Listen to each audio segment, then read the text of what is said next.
lose it. Well, I can do so. I got to run down. Good thing you said that because I got my clock, here downstairs. Okay.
Hi, Tom Colosimo.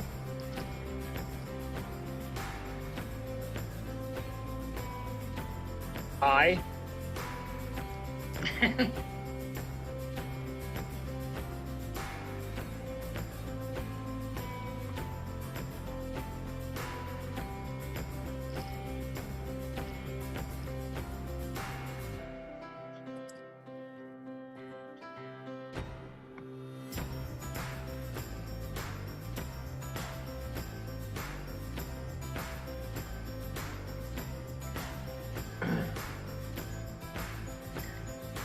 How you doing, Jane? Hey, Tessa, can you speak to make sure that you have sound? Yeah, I think I did that already. Okay, okay. Terry, are you available? Doing well, John. Thanks for asking. Can we hear you, Terry? Yeah, he's got himself muted for right now. Oh, okay. Yeah, I got 3 dogs in my bedroom. Keep them away from my granddaughter who's trying to sleep. So I'm kind of babysitting 3 doggies here. 3 dog Okay. night. 3 dog night. 2, 3, 4.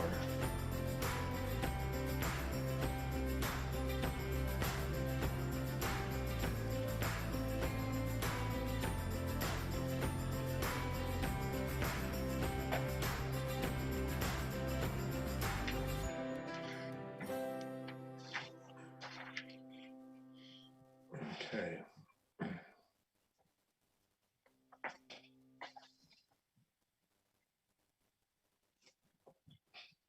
One, 2, 3, 4, 5, 6. Hi, Anna.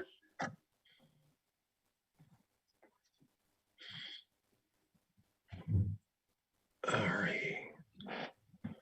Good evening, Sandy. How are you? I'm good.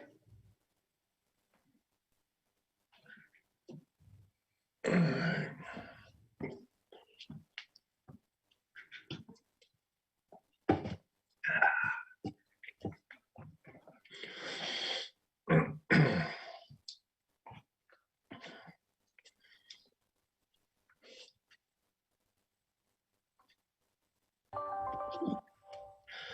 Okay, let's call to order this March 15th, 2021 regular Newton Falls Council meeting. If you could either turn your devices off or switch them to vibrate, and we'll stand for the pledge in a time of prayer.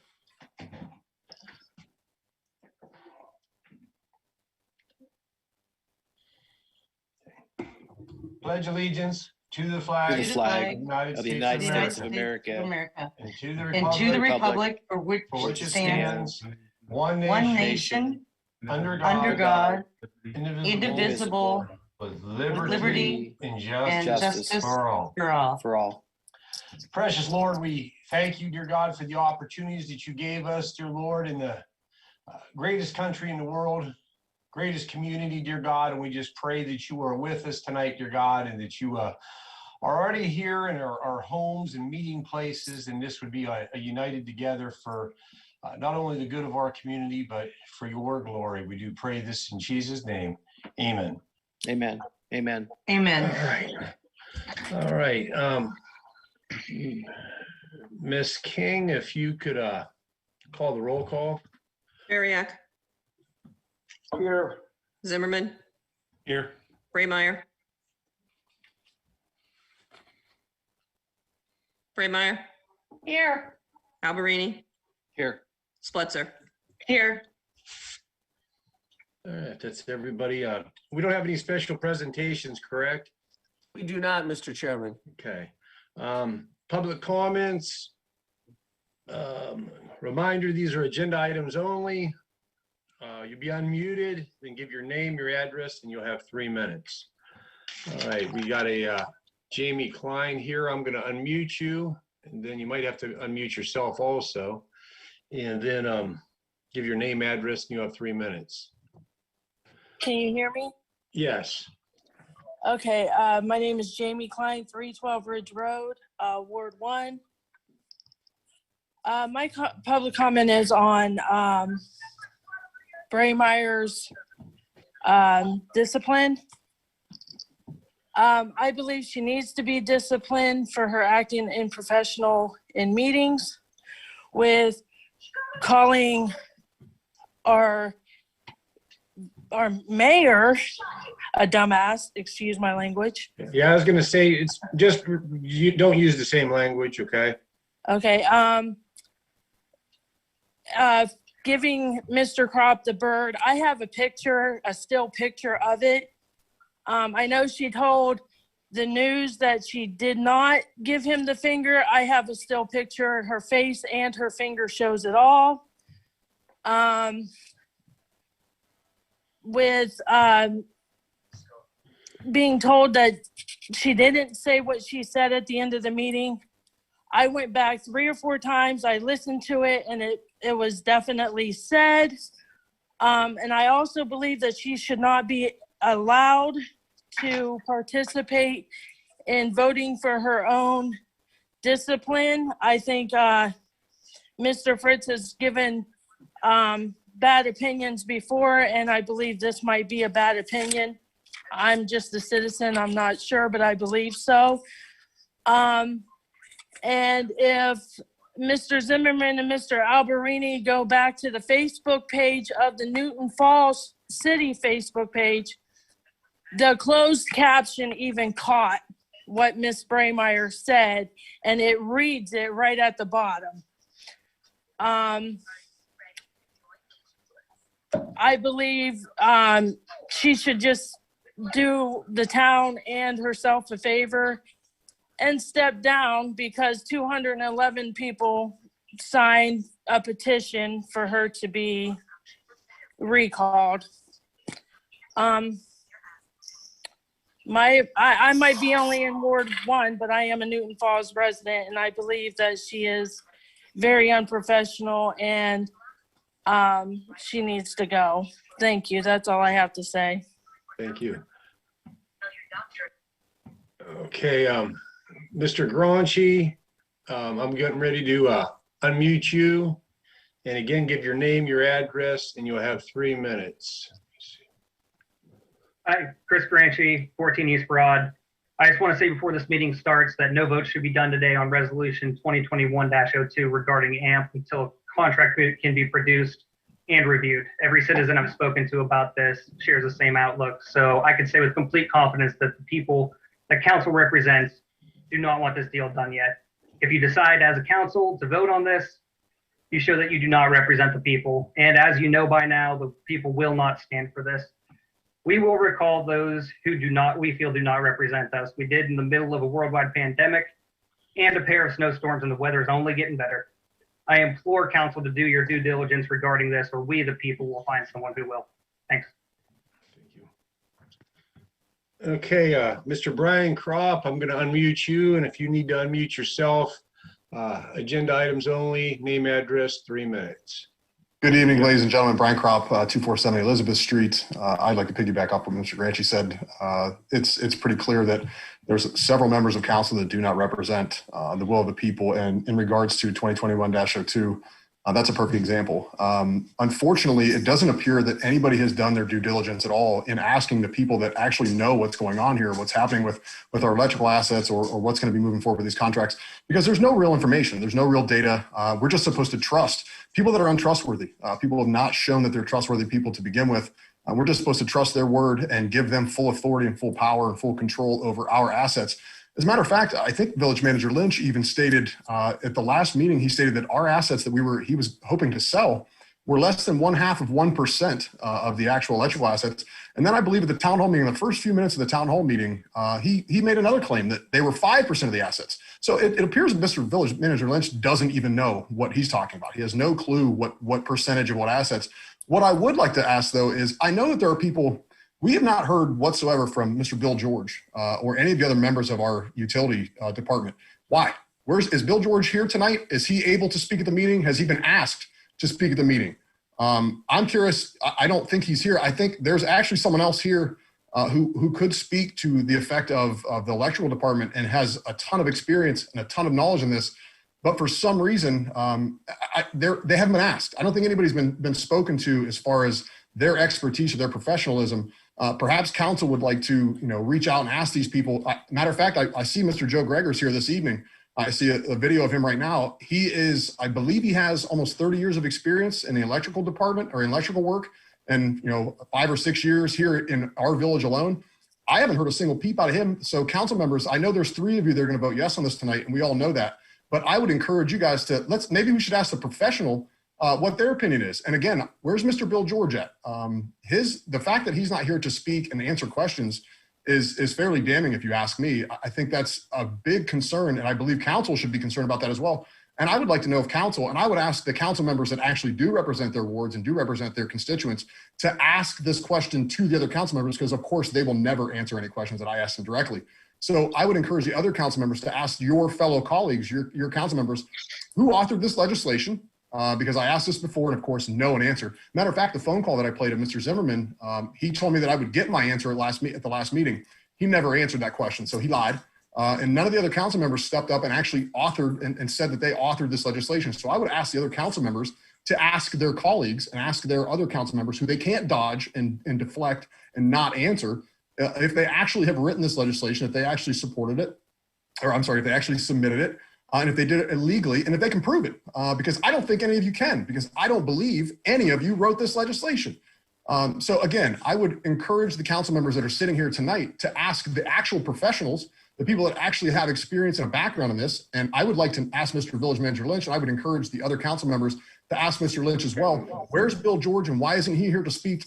We all know, we all gave him an accommodation and a recommendation at the last meeting, and Bill's a fantastic man, and he's an honest man, and he will tell the truth, I believe. But no one seems to ask him. Mr. Crop, time is up. Thank you, Mr. Mayor. Thank you.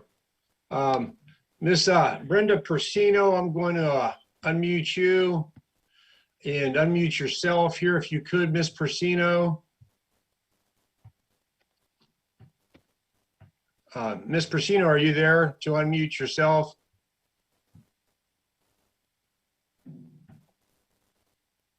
All right, I don't have a picture on Miss Persino, and we'll give you one more shot here. Are you there, Miss Persino? Yeah, I'm here. I just don't know what the heck I'm doing. Oh, okay. Yeah, me neither. But it's agenda items only, 3 minutes. Give your name and your address. Brenda Persino, 226 Oak Knoll, Ward 3. It's on 2021-02. There seems to be a lot of questions yet. I know we had a really good town hall meeting. A lot of people in town couldn't hear the town hall meeting until way later in the program.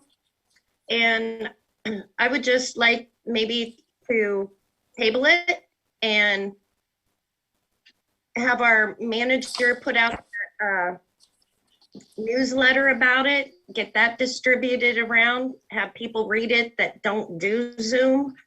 And then maybe have another town hall meeting. I think that would clear up a lot of questions that are still left. Just suggestion, hope you table it. Thanks. Thank you. All right. But the only one that I see still up here is Mr. Stenson. I'm going to unmute you, and then you unmute yourself if necessary. Agenda items, name and address. Let me see where you're at now. 10-253 Arlington. I'd just like to voice my opinion, just like the rest of the citizens here have already. This ordinance 2021-02 definitely needs to be tabled. I have spoken live to the majority, and I do mean the majority of council on a one-on-one basis. And I hope you guys do stay by your word and table this like you said that you're going to. You don't have a contract. There are numerous questions that have not been answered. Once we get into the hearings, I'll get into that a little bit more. But we shouldn't be voting on anything, let alone this, without actually having the contract in hand. That's just bad policy. You guys are not the U.S. Congress. I know I've said this before. You guys need to read and understand what we're voting into law. before you guys vote on it. And that would just be anything, not just this. And if you guys do it, we'll referendum it. It's that simple. That's not a threat, but Miss Braymeyer not being allowed to vote for her own actions there. I'll take it one step further. She shouldn't be allowed to vote on anything moving forward until the special election. We know that her thing is going to get certified both by Mr. Lynch or Miss King, if whoever that does, before it goes to the Board of Elections. She shouldn't be voting on anything. The citizens have spoken, and it just shouldn't be. So I don't know how we would go about that, but that should definitely be something that this council should take a hard look at. It's just my personal opinion. Thank you. And thank you. Okay, we have a Miss Tracy Hurst. I'm going to unmute you, and if need be, you unmute yourself. Agenda items, name, address, 3 minutes. So if you could unmute yourself, Miss Hurst. I believe I'm unmuted. Okay, yeah, you're good. Okay, you got 3 minutes. Give your name, your address, agenda items. Okay, Tracy Hurst, 613 Astoria Street. Mayor Klein, this is somewhat towards you. I know that you said before that you were going to be doing some research on the fact that Miss Braymeyer voted on her own disciplinary, I guess, somewhat action several weeks ago, and I was wondering what the outcome of that research was. And you were also going to be checking on how many votes that really were needed for that to pass or not pass. And I did wonder if she's going to be voting again tonight because, as people have said previously, we don't agree that she should be. And this is not the first incident for Ms. Braymeyer either. I thought I read somewhere that it was going to be like a verbal disciplinary action. And I think at this point there needs to be some more intense steps taken on that. And then for the village manager, do we owe AMP or AMP-T or an AMP affiliate any current money at this time? And if so, how much? And to piggyback on everybody else's feelings, I'm wondering if we're going to have an in-person public town hall meeting regarding the sale to AMP-T. That's all I have. Thank you for your time. If you could address those later, I would appreciate it. Okay, thank you. Okay, Miss Julie Stempert, I'm going to unmute you, and you may have to unmute yourself. Agenda items, unmute yourself. You have 3 minutes if you give your name and your address. Hello, Julie Stempert, 1023 Page Court. I attended the town hall meeting last Monday, and I believe I had directed a question in regards to what our electric department professionals felt about this sale.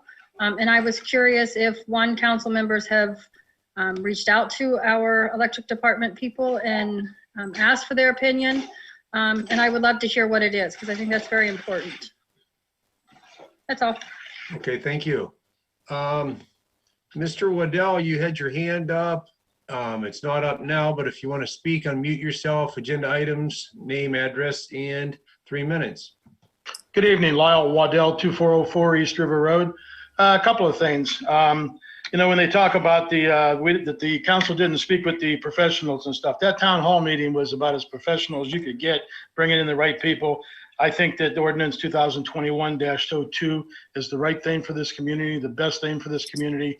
There's no sense keeping an asset that's a liability. So I hope council passes it, and I think it's great.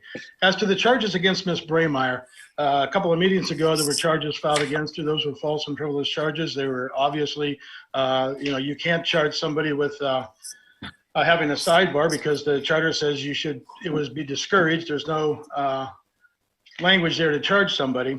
But it just seems like with the allowing of a citizen last week to speak for 7 minutes without council's approval, with allowing Mr. Bariak to speak for 28 minutes without council's approval. The mayor doesn't have that authority to do that. And to deny Mr. Albrini the ability to challenge the chair, which is a direct violation of the charter, I'm not sure why you don't bring charges up against anybody else. It seems like you're being very discriminating and harassing to Miss Braymeyer.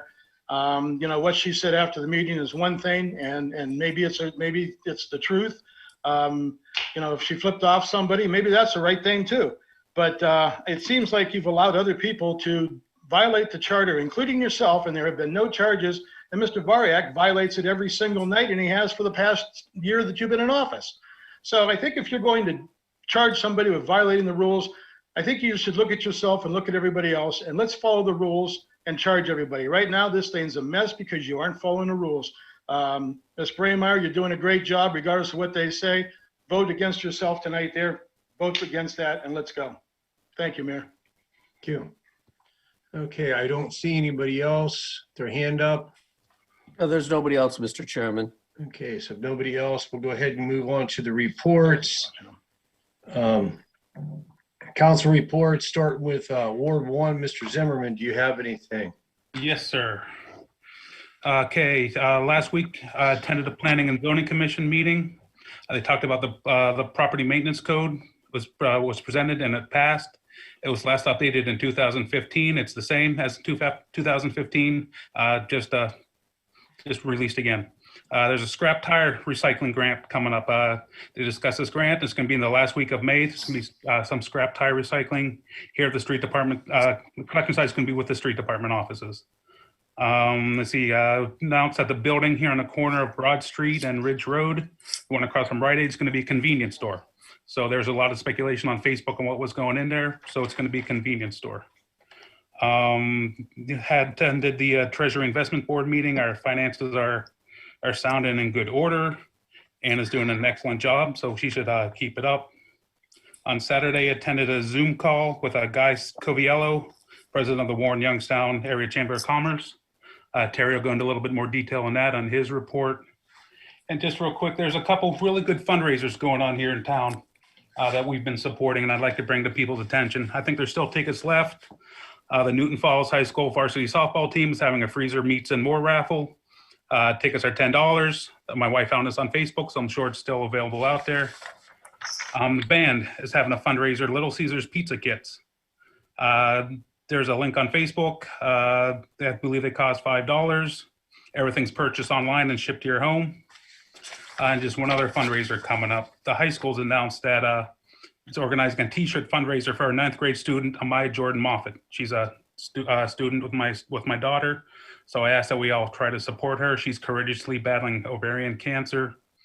So please help support Jordan and her family during this difficult time by purchasing a t-shirt. All proceeds from the sale will benefit Jordan and the Moffett family. The shirt has been designed by some of Jordan's friends, who are also students here at Newton Falls. Orders will be taken through the 14th or through the 4th of April and be available for pickup either at the school, RSM prints, or mailed directly to you for a fee by April 16th. So once again, I encourage anyone that's able to support any of these great fundraisers. Thank you. That's all that I have. Okay, Mr. Boriak, do you have anything for Ward 2?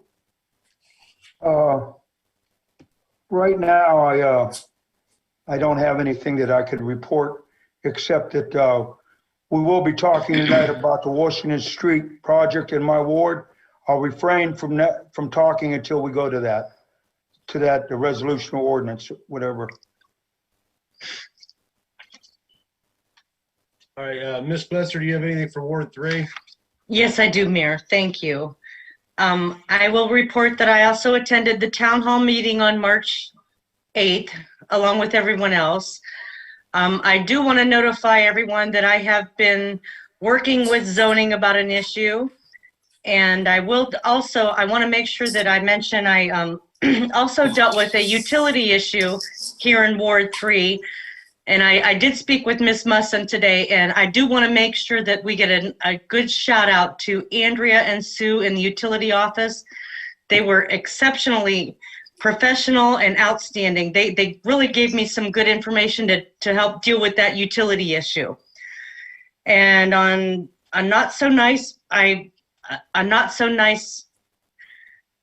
aspect of this is that I have received several calls and emails from not just constituents, but people throughout the community about the city manager's conduct and behavior.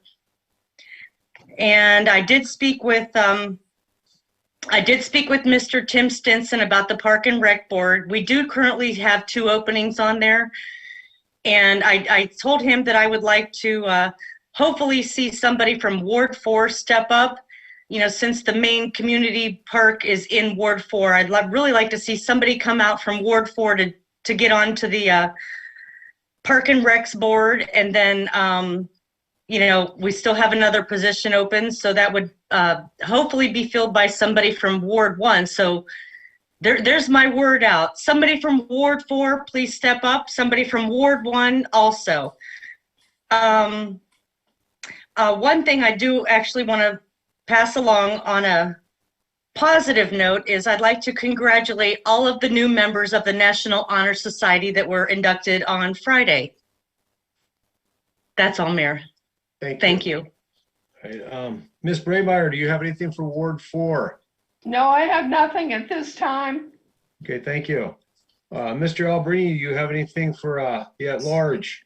Thank you, Mr. Mayor. Just want to reiterate, April 12th, lattes and legislatures with Farzad from the Turnpike Commission. We expect that to be a huge event, as I said. And also, Adam talked about we had a Zoom meeting. We were honored and blessed to be a part of a meeting with Guy Coviello Saturday and our economic team in regards to, I'm sure everybody's heard and seen and read about the COVID disbursement funds. I think our share at Newton Falls is close to $900,000, if I'm not mistaken. David can chime in on that one. But we're looking forward to partnering with the Youngstown Warren Chamber of Commerce as grant administrators and, helping out small business in the community or any other organization that would need that as far as supplementing their income and keeping their local businesses going. Pretty excited about that. We'll know more in the coming weeks how the grant program will administrate. As far as I know, there is no obligation for the potential client to pay back that portion of the grant that's given for assistance. So other than that, thank you, Mr. Mayor. Okay, thank you. Finance Director, Ms. Musson, do you have anything to report? Yes, Your Honor. All right, honorable members of the council, city manager, administration, and the public. I just want to inform you at the last city council meeting, we had a question from one of the council persons. Why did the city portfolio lose $249,809.50? I just want to be clear and upfront and honest. We did do some research on that question, and the answer is that the city has lost no money in investments. And I did provide detailed information on this question to all members of city council. And what is happening in the investments, there's two ways to report an investment. You have what's called market value, and you have what's called book value. Book value is after, like, you sell a portfolio investment like a bond, you have to know what the value was when we first bought it, when's it expire, and there's huge analysis involved. So on paper, our portfolio is doing well. You don't lose any money in investments unless you sell a bond or something at a loss, and we have not done that. Our average rate of return is over 5% on the Treasury Investment Board. We have reports and all the information is in detail. So what was happening is on the finance director's report, on the 2001 financial reports, there's a summary of banks, and that is at market value. And what was happening is we were comparing the actual bank reconciliation on the investments, and that is actually for the reconciliation for our auditor standards of requirement on bank rec, that's at book value. So again, those are two different numbers. They're not apples to apples. And the other thing I wanted to report, on February the 11th, the city, through the Treasury Investment Board, analyzed banks. We did move the investments from the UBS to Charles Schwab to basically save $9,000. That's all I have. All right, does anybody have any questions, comments, Yes. or concerns? Mr. Boriak, Yes. you have the floor. Ms. Munson, how much money's in the general fund right now? The ending balance as of the end of the February report, it's in my reports. Right now, approximately as of February the 28th, the Unexpended balance was $325,387.40. We do have quite a bit of money encumbered, basically $130,000. So that's leaving an ending balance of $195,171.52. But this is typical. If you go back any other years, the general fund is typically low at the end of February and March because we don't get hardly any revenue this time of year. We don't get income tax. Our major collection, we get like what we call a big shot in the arm come April and May. So basically the revenue that covers us right now for the general fund is our municipal courts. And, we don't get our property taxes in yet. We don't have our local government fund yet. It's just, this is the typical way of financing through the first few months. That is why it's very important at the end of the year. We have a very healthy carryover, which we did. So we just need to watch it until our revenues do come in, sir. Thank you. I have two other questions. The Washington Street grant, is that a grant or is that a no interest loan? Is that a grant where we're putting up so much and they're putting up the rest, or is that another no interest loan? I will have to research that in depth because I don't have the Ohio Works information in front of me. Sir, please let me talk. I don't have it in front of me, John. I'll be more than happy to get it to you. If I knew the question ahead of time, I would have the. I'll wait. Okay, so I didn't even know you were going to be here. On I'll Washington. wait. Can I wait for your answer right now? Okay, do you have your last question, Mr. Bariak? Yeah. I want to ask her, Anna, too. What kind of shape's the sewer department in? The wastewater? What kind of, compared to the rest of them? Well, if you look, sir, if you read my report on the cash position statement, the sewer fund is currently had a beginning carryover balance of $187,241.28. And at the end of February, the unexpended balance is $180,156.81. So it's maintaining its carryover balance at the current time. Okay. And is any of that money encumbered? Okay, we'll let her. Yes, we we'll always let have. her answer the question, then the time will be up for the finish. Okay. Well, I'm still waiting Yes, for the answer. there's some money encumbered. How much? How much, ma'am? There is money encumbered in the sewer fund, sir. How much? Well, if you look at the report that I provided you, it I would want you to state tell the that the public. amount encumbered is Can you please just tell the public? Miss, can you please tell the public what I Mr. Boyer- asked? I'm Mr. the Boyer, let her- councilman. Please, Okay, would what you was- please? All I right, have two Mr. Boyer. questions. I haven't had an answer yet. Please tell the public. Don't what- tell me. What was the Don't tell me. answer? You tell the public. All right. I want an answer out of you. Number one, is this a no interest loan? Mr. Mayor. WC? Hold on. Or is it a grant, a true grant? I asked that. Didn't get an answer. Can you please tell me that, ma'am? Do you need time to look this stuff up? Okay, let her look it up and she can give the answer after I let others weigh in or whatever we want to Yeah, do. let her look here. it up real quick. Okay. Ms. Well, the Spencer. city manager would be the one to answer Washington Street since he's the one that wrote the grant or the application. I did not, sir. So I'm going to defer that question to the city manager. Okay, we'll hold that for the city manager then. Ms. Spencer, you have the floor with your first. Thank you, Mayor. I did a lot of research and what she did explain about the Treasury Investment Board from 2020, it did make sense to me. But the one thing that I did catch today as I was going back through the rest of my notes, at the end of, it was the middle of December, it said that the next meeting was scheduled for March 3rd of 2021.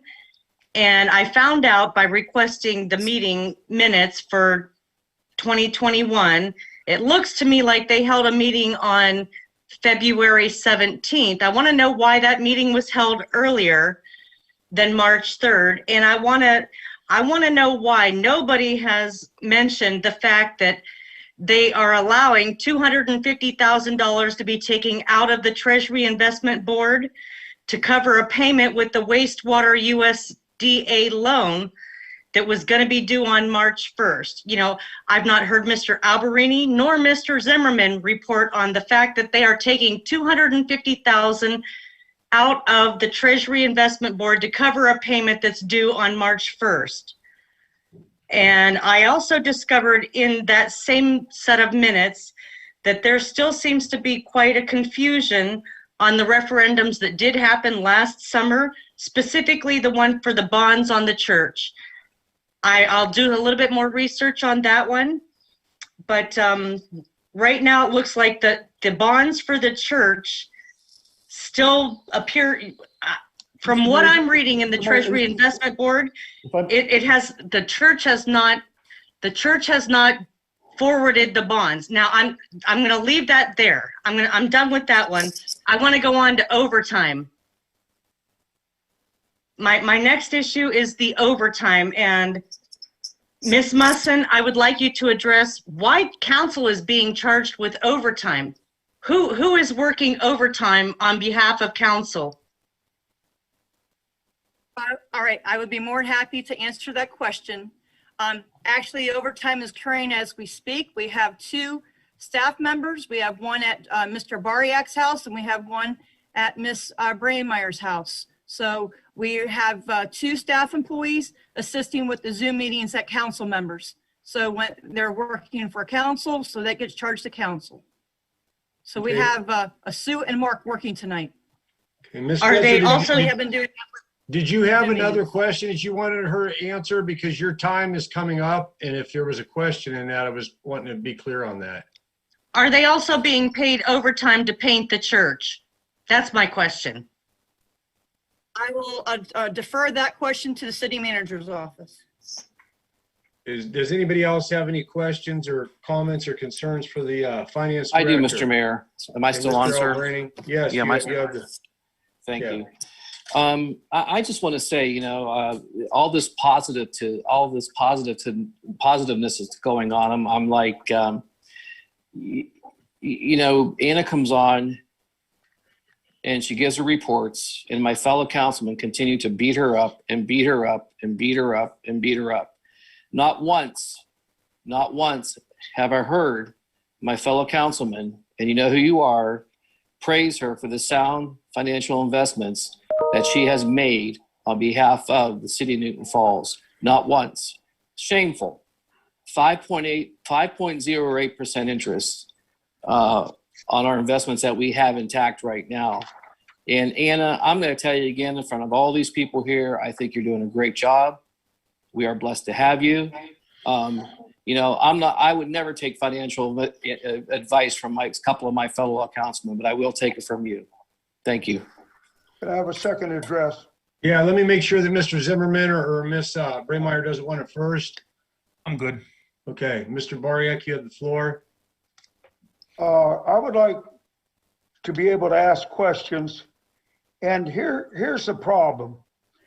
We've had a certain councilman, 2 councilmen on Treasury Investment Board for the whole time they've been on. How do you expect us, rest of us councilmen, to even know what's going on when you have controlled, the certain council people have controlled what's been going on?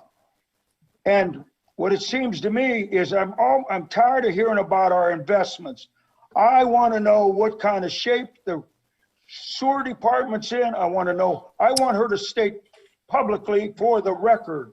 That's all I want is get the people on the record. We have a problem with that. Now, I do not disparage anybody. I ask simple questions. I deserve an answer. I'm a councilman. I was reelected, not voted out. I was reelected, so I must be doing something right. I'm not trying to talk on myself, but if I'm not allowed to ask questions. Now, Ms. Munson, I'll expect those answers before the end of the meeting. Is that all you have, Mr. Bariak? Is that all you have, Mr.? If the finance director, sir, Ms. Munson, no offense to him, but if you don't know where the money's going, who does? Okay. Thank you. Ms. Bletzer, you Your want Honor, your can I second? respond, please? Yes, go ahead.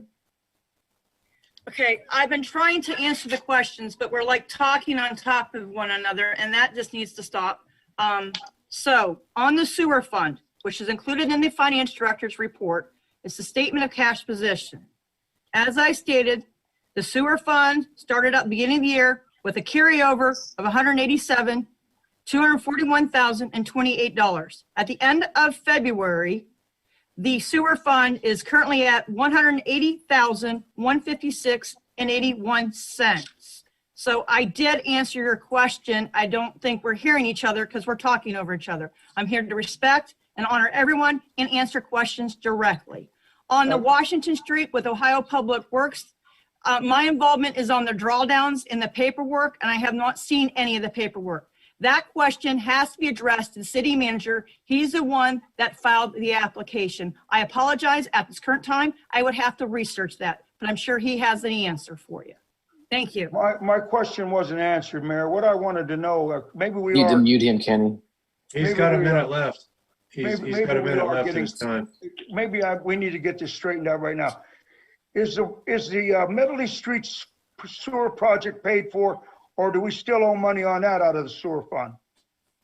Ms. Munson, is that to be The brought Medley down? Sewer project is not yet completed entirely, but that is a 0% interest loan. I apologize, it is not 0%. That's the one we borrowed as part of the bonds, and that's like about 2% interest. And yes, we will have to pay that debt off, which is part of the appropriation for this year. How much again is the encumbered then for that? Just that one item? How much is yet encumbered on that? Nothing as of yet, but we will be encumbering it soon when the debt comes due. It's not even due yet. How much? How much, I ma'am? don't have the budget book in front of me, sir. Okay, It would Ms. be in your budget book. Ms. Spetzer, you have the floor, Ms. Spetzer, on your second. Oh, thank you, Mr. Klein.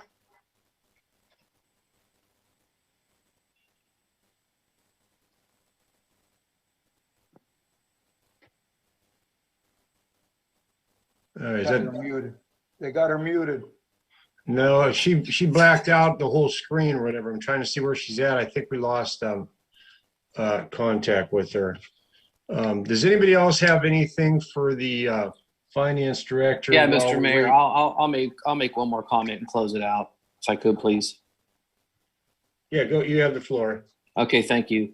As far as the Treasury Investment Board being of closed quarters, that's absolutely untrue. Reports are disseminated to City Council on what we do and what we discuss. I can't help it if certain councilmen don't read these reports or if they don't pay attention to them. But to give the appearance that some type of impropriety is going on is absolutely ludicrous.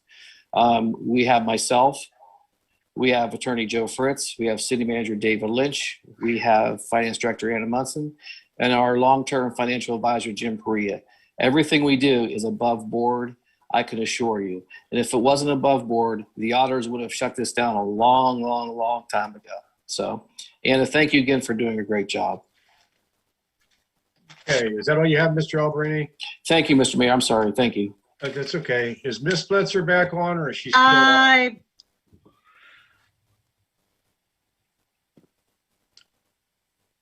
All right. I have a name. I have a name there. Are you there, Ms. Spetzer? Yeah. Okay. All right. If you can hear me, you have the floor. I can hear you. Can you hear me? Yes, I can. Okay, I'm telling it to start the video and it's not doing video. Can you hear me? Yes. Okay. I'm sorry, I missed whatever Mr. Alberini had to say, but I do have a question, a couple more questions for the finance director. Okay, you have the floor. This thing says my video should be okay. Yeah, I don't know. It's not. Oh, there. No, I just see your name.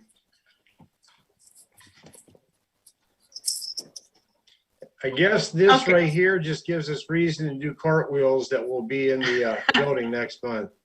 Yes. Oh, look, I see myself. Can you see me? Yes. Okay. Miss Musson, the sewer debt, is that account number 516? Okay, all right. Let me see if you're unmuted there, Miss Anna. Oh, can she hear me? Yes. Yes. Okay, the sewer debt fund, there's a sewer debt and there's a sewer debt reserve fund. So that the debt is Fund 516. Okay. And then we have what's called a sewer debt reserve fund, which is Fund 520. 520. Okay. Correct. There's two of them. Okay, but now I would like to address account number 407, the City Hall Broad Street, which is the building, that we purchased and are renovating. And according to the information that you gave to us as of February 28th, this is just within 2 months. This is all of January and all of February. In that building, there has been $120,186.69 spent on a building that was supposed to be in move-in ready condition. Over $120,000 in 2 months. And I have no idea what we spent up in, I'm sure I could pull up my book and my other piles of papers and find out that we've spent a heck of a lot more since we actually gained ownership of the building. This Your has number to is stop. Okay, to answer your question, that number is correct. It is on the statement of cash position. And what we spent on the building, I'm going to defer to the city manager to address that question. Mr. Lynch, please tell me why we have spent $120,186.69. Miss Spencer, Yes. if you could hold that question for a few minutes until the city manager gives his report, okay? It sounds like you have a question for him and Mr. Bariak has a question for him. Okay, and then one more thing I did want to point out, and I was able to figure this out today with the help of Miss Musson. When it comes to the revenue report, it's actually a 20-page long report. And our electric department can be found on page 14. I learned just today that our electric department brings in, or is expected to bring in, $6.2 million into our community. Just the electric department, $6.2 million just for this year. On top of that, we get an additional $50,000 worth of revenue from people that, people like Spectrum that hang like their lines on our poles and stuff. So I think it's very important that the public knows our electric department is responsible for $6.25 million worth of income to our city. Okay. That's a very important number. Time is out. Did you? Thank you. Okay. All right. If anybody else has any questions, comments for the finance director, now is your time. If not, we'll move on to the law directors. Anybody else have anything else for Ms. Musson? Okay. If not, then we'll go to the Mr. Fritz, the law director. Do you have anything to report? Is she going to have him handle the overtime issue with me too? Yes. Yeah. Okay. Thank you, Mr. Mayor. Thank you. I have to address a few things that have been brought up this evening. First of all, Treasury Investment Board positions are by charter. Once you're on, it goes to the end of your term. The reason those people are on is because they were placed on before until the end of their term on Treasury Investment Board. And we have documents that are given to us showing exactly what our finances are. We have minutes that we create for those meetings. And they have been available since I have been here 11 years ago. So anybody wants to know any information that can get the information. It's not being hidden and it's out there for anybody's availability. I'd like to stress when we're talking about reports here, what I'm hearing, Mr. Mayor, is that these people are talking about investigations they're doing and research they're doing. It's a question time. If you have a question for the city manager, ask him a question. If you have other information about things you're doing, that gets presented either at your final comments or if it's part of your report, it should be part of your original report, not this exchange at the time we're going over reports. We got to get this meeting run like a business meeting. And with that in mind, I'm telling you, the business that I will discuss to this evening is the city was brought into a lawsuit that was involving the joint fire department. I filed a motion for additional comments and statements. Long story short, I was able to get the city fully dismissed from that action. We're not part of that anymore. That's the report that I have. I'm available for questions. Okay, first off, I'll address what you just said to me. This isn't the first meeting that I've ran. I do run it as a business meeting. I can't help it is sometimes people have a question and they have to explain, or they're a little long-winded on their to build up of the question. Sometimes if I ask you a direct question, you don't understand where it's coming from, and that's why there are times. If it doesn't have anything to do with it, believe me, I would cut it off. I sit here and I evaluate that. Just like somebody else saying earlier that a person from the public had 7 minutes to speak. Well, that's funny. I have a clock right here in front of me, and I time each individual. So to be told these things is kind of silly. But if anybody has anything for the law director. Yes, I have a question. You have the floor. Last week, a memo was sent down by the chief of police that council people have to get permission to come into the city hall. We are employees. We do have a badge. We do pass through the metal detectors. And they wrote this thing up, I feel, to impede council from doing its job. Now, let me say this. I want to give the public an example. And then I'll ask Mr. Fritz because he wrote off on it. I own a company, and so does another one of my councilmen. Does the councilman, even though the employees are supposed to be working, does the councilman have to come in? Will have to come in and say, I want to get permission to come in and see if you're working or not. You know, and I'm sure everybody's going to be working when I come in, and sure everybody's going to be doing this and that. Why am I being denied the access when a former councilman had an access key pad in his own office? Why am I being denied? What gives the city manager or the chief of police the right to do that, Mr. Fritz? You wrote off on it. I'd like to answer that, Mr. Bariak.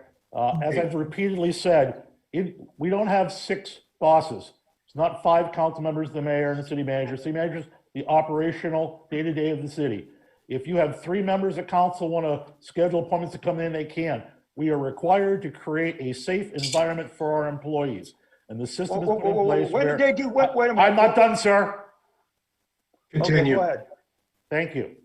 Mr. When did the 3 Hold on, councilmen vote hold on, that? Mr. Variak. Let him finish, and then I'll have you way back in. Okay, All right, continue. sure. I thought he was finished. For purposes of safety of the employees and to keep records and know who's coming in and out of the building, all government buildings do this. I'm not sure why this is such a surprise to people. It is not designed to thwart council members, but council members can schedule to come in and see. It's not, if you don't believe people are doing their job, talk to the city manager who's also in the building, and it's his job to see if people are doing their job. It's not the 5 council members' job. That would conclude my answer, Mr. Mayor. Mr. Variak. When did council approve this change? That's what you just said. When did the 3 councilmen approve it? I had no knowledge of it. Well, who? I didn't approve it. Who approved this? When was this even brought to council to discuss, Mr. Fritz? That's what you just said, sir. No, I didn't, sir. What I said is, as I've repeatedly said, as a council member, you don't run the city. Council, by majority, makes decisions and has the duties, rights, and responsibilities. So every time you say, I'm a council member and I get to go in there when I want to, that's not true, sir. And it will not be true. You act as a majority of your members make rules. It's never been brought for you. I did not ever say that. That concludes my answer, Mr. Mayor. Mr. Klein, I'm not getting the answer I want. I'd like to comment, Mr. Mayor, if I could, please. Hey, hold on, this time. There was a former councilman that had a keypad in an office in City Hall. He could come and go whenever he wanted. He didn't have to go through. Now, what's changed? What's changed? That's all I want to know. What's changed? I pass through the metal detector. Sometimes I'm in a hurry. I have to wait until they can see me. till they could see their boss? Something's wrong here. The cart's before the horse. I've Yeah, I'm got to gonna- wait to see whether they can see me. I'm going to mention something, then I'm going to give the floor to Mr. Alberini first. This is kind of similar to a lot of things that I've said over the last year that goes on a blind eye. I think that this would have been one of those things before it was put together that it probably should have went in front of council and you guys could have at least discussed it. I mean, that's, to me, the proper way of running a business meeting is, as Mr. Fritz had said, to where each of you guys talk on it and, you know, so that you're not getting it through email. That would have been the proper way to do a lot of things. My own opinion. Mr. Alberini, you have the floor. Thank you, Mr. Mayor. First of all, we are not these employees' direct supervisors. We are council people. We legislate. We don't administrate, number one. Number two, if you traveled in business circles, you would note that most companies and businesses and governments have their buildings secure for obvious reasons. And number three, most companies and businesses and government offices will not allow you to invade someone's workspace while they are working. I don't allow it at our company. Craftmate does not allow it. Nestle's doesn't allow it. A number of organizations close by to us doesn't allow it. So I think there has to be a proper protocol. I don't think you're being singled out for anything. I don't go in there unless I'm invited. But other than that, I just don't walk in. You know, I see Chief Fixler here. What if he's got something going on with with somebody he's picked up? It's a serious nature. What if the accounting department has some high-level people in there discussing software and things like that? So I'm not one to go in and invade somebody's workspace because that's not proper protocol. I'm not offended by it. I think our employees deserve that right to be safe. If you remember a couple of years ago that we had secured the water department with some keypad locks due to some threats that were made. And I think that's just the way of the future. It's the way it is. I don't think it's a knock against anybody. I don't think it's to keep people out. I have no interest whatsoever to invade other people's workspace while they're diligently working at taxpayers' expense. Anything else, Mr. Alberini? No, thank you, Mr. Mayor. I'm sorry. I got to tell you when I stop. Sorry. No, that's all right. I'm just making sure to give you all your time. Thank you. Anybody else like to weigh in with the law director? Mr. Zimmerman, Mr. Zimmer, I would like to say something. Okay, you have the floor.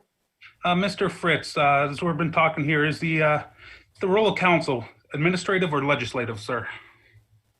Under our city manager council rule, you're legislator. Correct. Okay. Or thank you, I should say. Council, anyone going into a building to see if someone is doing their job, would you consider that administrative or legislative? It's going to be administrative. Thank you, sir. I appreciate it. Did you have anything else, Mr. Zimmerman? Nope, that's it. Okay, Miss Braymeyer, did you have anything? Response. Okay, hold on, Miss Braymeyer, did you have anything? Are you here? No. I hear her. Mr. Bariak, you want a second? I was here when Mr. Haney was here, and I could go up, as long as I went through the security check, I could go up. Maybe I misspoke a little bit about seeing if they're working, but I could go in and see Mr. Haney or Mrs. King anytime. I could sit and wait in a chair for them to see me, but I wasn't blocked out. Now, I'm not trying to get into administrative, Mr. Zimmerman. You know, I presume that I want people to be safe too, but you can't do for one time 2 to 3 years in a row, or 4 years in a row, or 8 years in a row, and then all of a sudden we're going to change where is council's chamber? Where is the mayor's office now in this new building? I'll reserve that until the city manager. Okay, is that it, Mr. Bariak? Thank you. Okay, does anybody else have any questions, comments for Mr. Fritz? All right, I'll close it out because I'm just this helps me answer a question that Mrs. Hurst had when she was in the opening comments or public comments. and she had asked about the votes for the committees, because I told her before that I had said that I would weigh in on that and look into it, in which I have. And that's why I still look and wonder if I need to take some of council to some of the different committee meetings and swear them in myself, since that's what we had done before. But the fact of the matter is, you had sent me an email that said it was your legal opinion that the committees were closed, not able to be put on the table.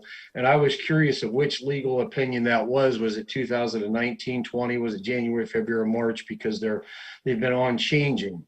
And as I said, I know before Mrs. Sofkovich's legal opinion has not changed. So I'm curious, what do we do now? Do we reconsider the legal opinion, or do we call the Bar Association for you to talk to them about the inconsistencies? What is the next step on that? Well, I'd like to address Mr. Mayor, if I could. Sure. Indirectly. First of all, I'm not sure what this council wants out of me. I made an error. I put it in my opinion and specified my error. No one's perfect. Having said that, I don't know why people think that I care which side of the coin I'm on. I don't pick sides. I don't care. I don't live in Newton Falls. I follow the law as best as possible. When you look at the opinions that Ms. Sofkovich and I did, it was done over 2 years ago on about 18 questions Mr. Bariak had.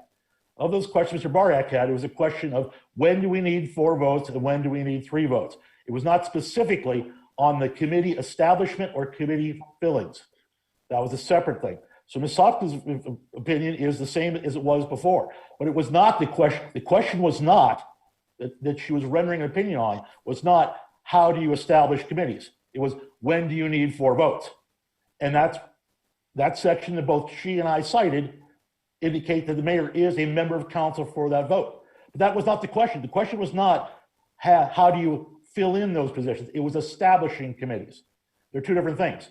I let an error go through when the previous mayor was running through a system saying, hey, we did something wrong. And quite frankly, when we get these meetings where they're coming at and attacking, going 60 different directions, mistakes are going to be made. And I'm going to tell you right now, I've written in my newest opinion what it is and why. I've explained my error. I was very clear in my error. And I'm not sure why we keep going over all this. Wait, hold on for a second. Here's why we're going over this for. As you said, you're not from Newton Falls, but you know what? I am from Newton Falls. I care about Newton Falls. When you're long gone from Newton Falls and many other people, I will still be here. And the fact of the matter is, I was there that night. I watched the video. I seen exactly how it was done, and it's exactly the same circumstance. It was about, as I'm trying to think of what your terminology just now, the startup or whatever, the committee. That's what we do every year. That's what we do every year. That was not all of a sudden in 2019, we didn't start the fire board. We didn't start it. You know, it was restarted every year. And the question was what a whole council was, what it pertained to. And it was a whole council, a number of 6 where you needed a majority, and a majority that would be 4. So we needed 4 votes. And it just bothers me that all of a sudden we come in and we have this, here's this wish list, and all of a sudden, boom, boom, boom, 3 people voted and they're in. You know, in 1 year before that, that was wrong. Now this year it's right. And that's why I said I would like another legal opinion, because I just think it's bogus the way that we're doing things. You know, I'll leave it at that. I would like another, I haven't got Sofkovich's, so I'm assuming that she still stands by the fact the matter is that she agrees that we need 4 votes to start up the committees at the beginning of the year. You know, regardless of, I go and put something in, I bring something in so we can work together, which we haven't. You know, why is that wrong? That individuals work together and they discuss something. Why is that wrong? You know? May I address it, Mr. Mayor? Yes. I'm not going to let 2 wrongs make a right. I admitted freely, and as a professional, where I made my error and put it in writing. So I don't want to get involved with the politics. That's not my job. I don't care about the 3 or 2 or 4 to 2. I care about the legalities for this city. Well, I don't want to involved in any politics either. I want what's right. I want individuals working together, and it's not politics. Legality is right. It says it takes 4 votes. You said you agreed to it. It takes 4 votes to start up a committee beginning of the year, and then all of a sudden it doesn't. I'm afraid I'm going to ask you next year, and you're going to say it takes 2 votes. You know, saying I made a mistake, I make mistakes too, but if I go 70 mile an hour through a school zone, they're going to give me a ticket. Well, sir, with that kind of statement where you don't want my opinion's going to be tomorrow, what's the point of me doing anything? So what I'm telling you is I, as a professional, addressed the situation, put it in writing, and admitted my mistake. I don't know what more I can give you, sir. Well, and that's why I ask. I don't know what a next step would be. I'm not a lawyer. I'm wondering if it's the Bar Association or what it should be, but something needs to be addressed. I'm not just going to go and say, okay, heck with him. He's the mayor. We'll just blow this right by him. It doesn't matter what he says. You know, what not when we're doing certain things a certain way or whatever. So I'll be putting some thought into this. I'd call. Have I had two addresses? Yeah, yes, you have. Thank you. Does anybody else have a second address before we move on? Okay, if not, go ahead and the city manager, if you want to give your report. Thank you, Mr. Chairman, ladies and gentlemen of the council. I submitted a written report to you on a verbal basis. The only thing that I would expound upon is that last Friday I met with all the municipal employees in kind of an open meeting concept. We haven't done that for a very long time. With the social distancing in place, with the approval of the health department, we were allowed to meet at a center that's designed for the purposes of congregating groups. And the only place in town that's large enough that's certified to do that by the health department is Robbie Lee's. So we met at Robbie Lee's, and I am going to be reviewing, as a result of that meeting, the members of our workforce have asked us to take a very close look at the longevity pay for our community. It hasn't really kept up with the times. One of our employees provided me with a copy of one of the standard AFSCME language related to longevity. So I'll be reviewing that with the finance director and ultimately taking the results over to the city council, Mr. Mayor. And that concludes my report, Mr. Mayor. Okay, before members of council ask you, I just got a simple question for you. Somebody from the community asked me, with us opening the building up next week for meetings, is there a plan to have the Silver Sneakers begin to meet? Yes. Okay, good. It wasn't for me. You can tell that I don't have too much silver. I just don't have any hair, but all right, thank you. Okay, thank you. Does anybody have any questions, comments, or concerns for the city manager? I do. Ms. Spletzer, you have the floor.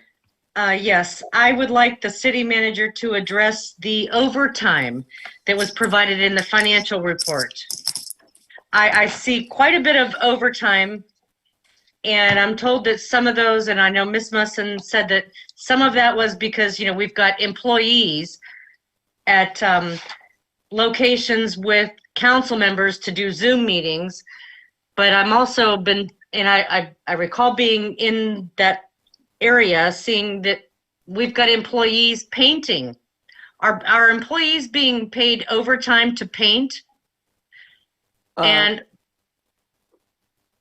the thing that bothers me the most is the fact that those overtime hours are being charged to council.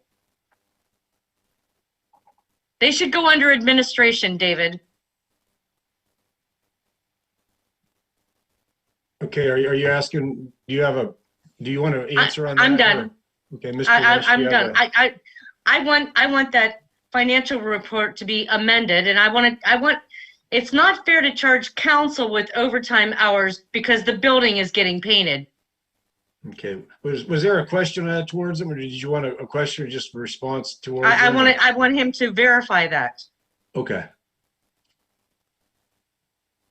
Okay, Mr. Lynch, you have the floor if you Yes, have a response. and I didn't review the overtime report for this meeting, but I'll be happy to do that and get back to you, Councilwoman Spletzer. Thank you. You're welcome. Okay. Anybody else have an address for the city manager? Mr. Bariak, you have the floor. I want the question answered that Mrs. Munson wouldn't answer. Is it a true grant or is it an OPWC no interest loan we're getting into to pay for Washington Street? I'd Am I recognized to answer that now, or do I? Yes, yeah, you have the floor, Mr. Lynch. Okay, thank you. I'll have to review that contract. I believe that one was on a loan basis, Councilman. Okay, then Mr. Lynch, then if that, we're gonna pass that tonight at 114,000 or something, isn't that money that's gonna have to come out of the sewer department? That leaves us about broke, doesn't it? No, I believe Washington is a storm sewer matter. Oh, okay, it's not in the. No, it's not. The It's answer not is in no. wastewater? That's right. Okay, the other thing is, you said on the council floor, there was no debt on the electric department on the council floor. And then what is the $925,000 bond coming due for in June? What's that about? Is that a debt? You said we don't have a debt. You called me out on that. And it's in the minutes where you said there was no debt. And is that, you don't consider that a debt, sir? You understand the question? Do I have to get any plainer? It's at 1 hour and 53 minutes into the April 6th meeting too. If you want to refresh your memory. Can you answer that now, sir? Okay, Mr. Lynch, you have the floor. Thank you, Mr. Chairman. Yeah, that is debt. It's called the BAN, B-A-N. I forget what the acronym stands for. The total amount is $900,000. It was for improvements that we did to our electrical system several years ago. And we have debt service on it on an annual basis, which is around $300,000 per year. We have already encumbered the funds to make that payment. It is debt. It is debt. I wouldn't call it anything other than that, but that's why we're looking forward to having it paid off. Okay. The other thing is, it was brought on the floor, sir. As a matter of fact, you were highly upset, and I want to get a clarification on this. It was about the questions to Ms. Sopovich originally, and you said that I submitted a list of questions and blah, blah, blah. Well, you know what, sir? I said, honestly, I didn't remember, but after reading over Mrs. Sopovich's opinion, it says in her opinion, you submitted the list of questions. That's on paper. That's factual. Now, I don't mind if you can prove that I did what I did. I couldn't remember. I'll be glad to say what I have to say, that maybe I was even wrong. But until then, sir, you threw out another accusation at me. It seems like I just don't understand where some of this stuff comes from. And then you retreat or you back up. Now, there is a debt, though, isn't there? You just admitted that. Well, thank you, sir. Okay, Mr. Boryak's time is up. Do you have a comment on that, Mr. Lynch, or no? Yes.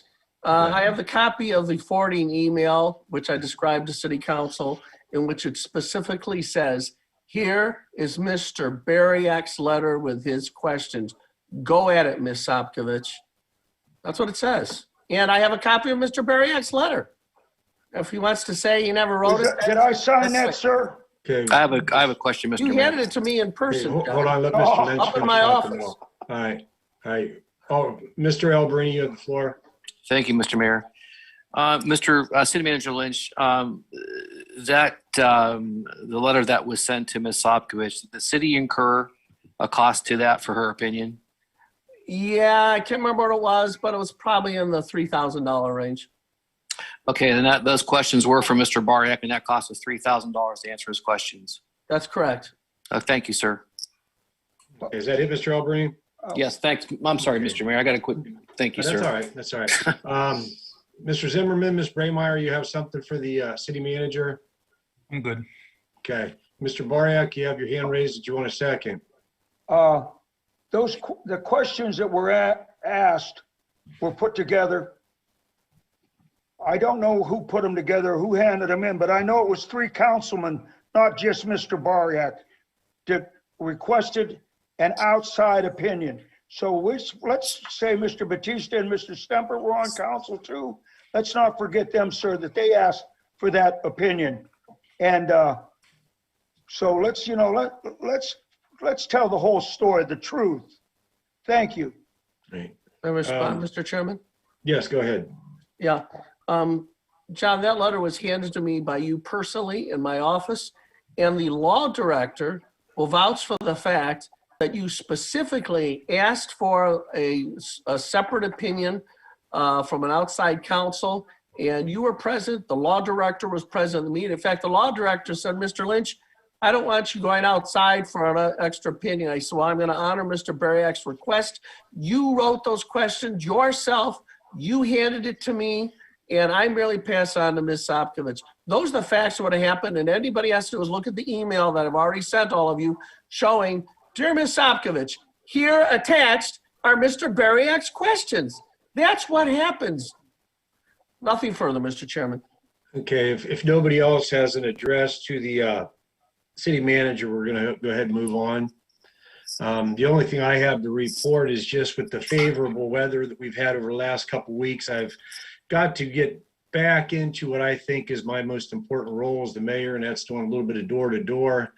And mainly, I focused on some of the small businesses where I've been able to stop in and some of the small business, talk to the owners, talk to their employees, talk to some of the citizens, and get some ideas and some thoughts and some of their concerns. And in reality, I'm just going to say that that's what directs my thinking when I come into the meeting and some of the things that I have and all the notes that I have here. And that's really all I have to report.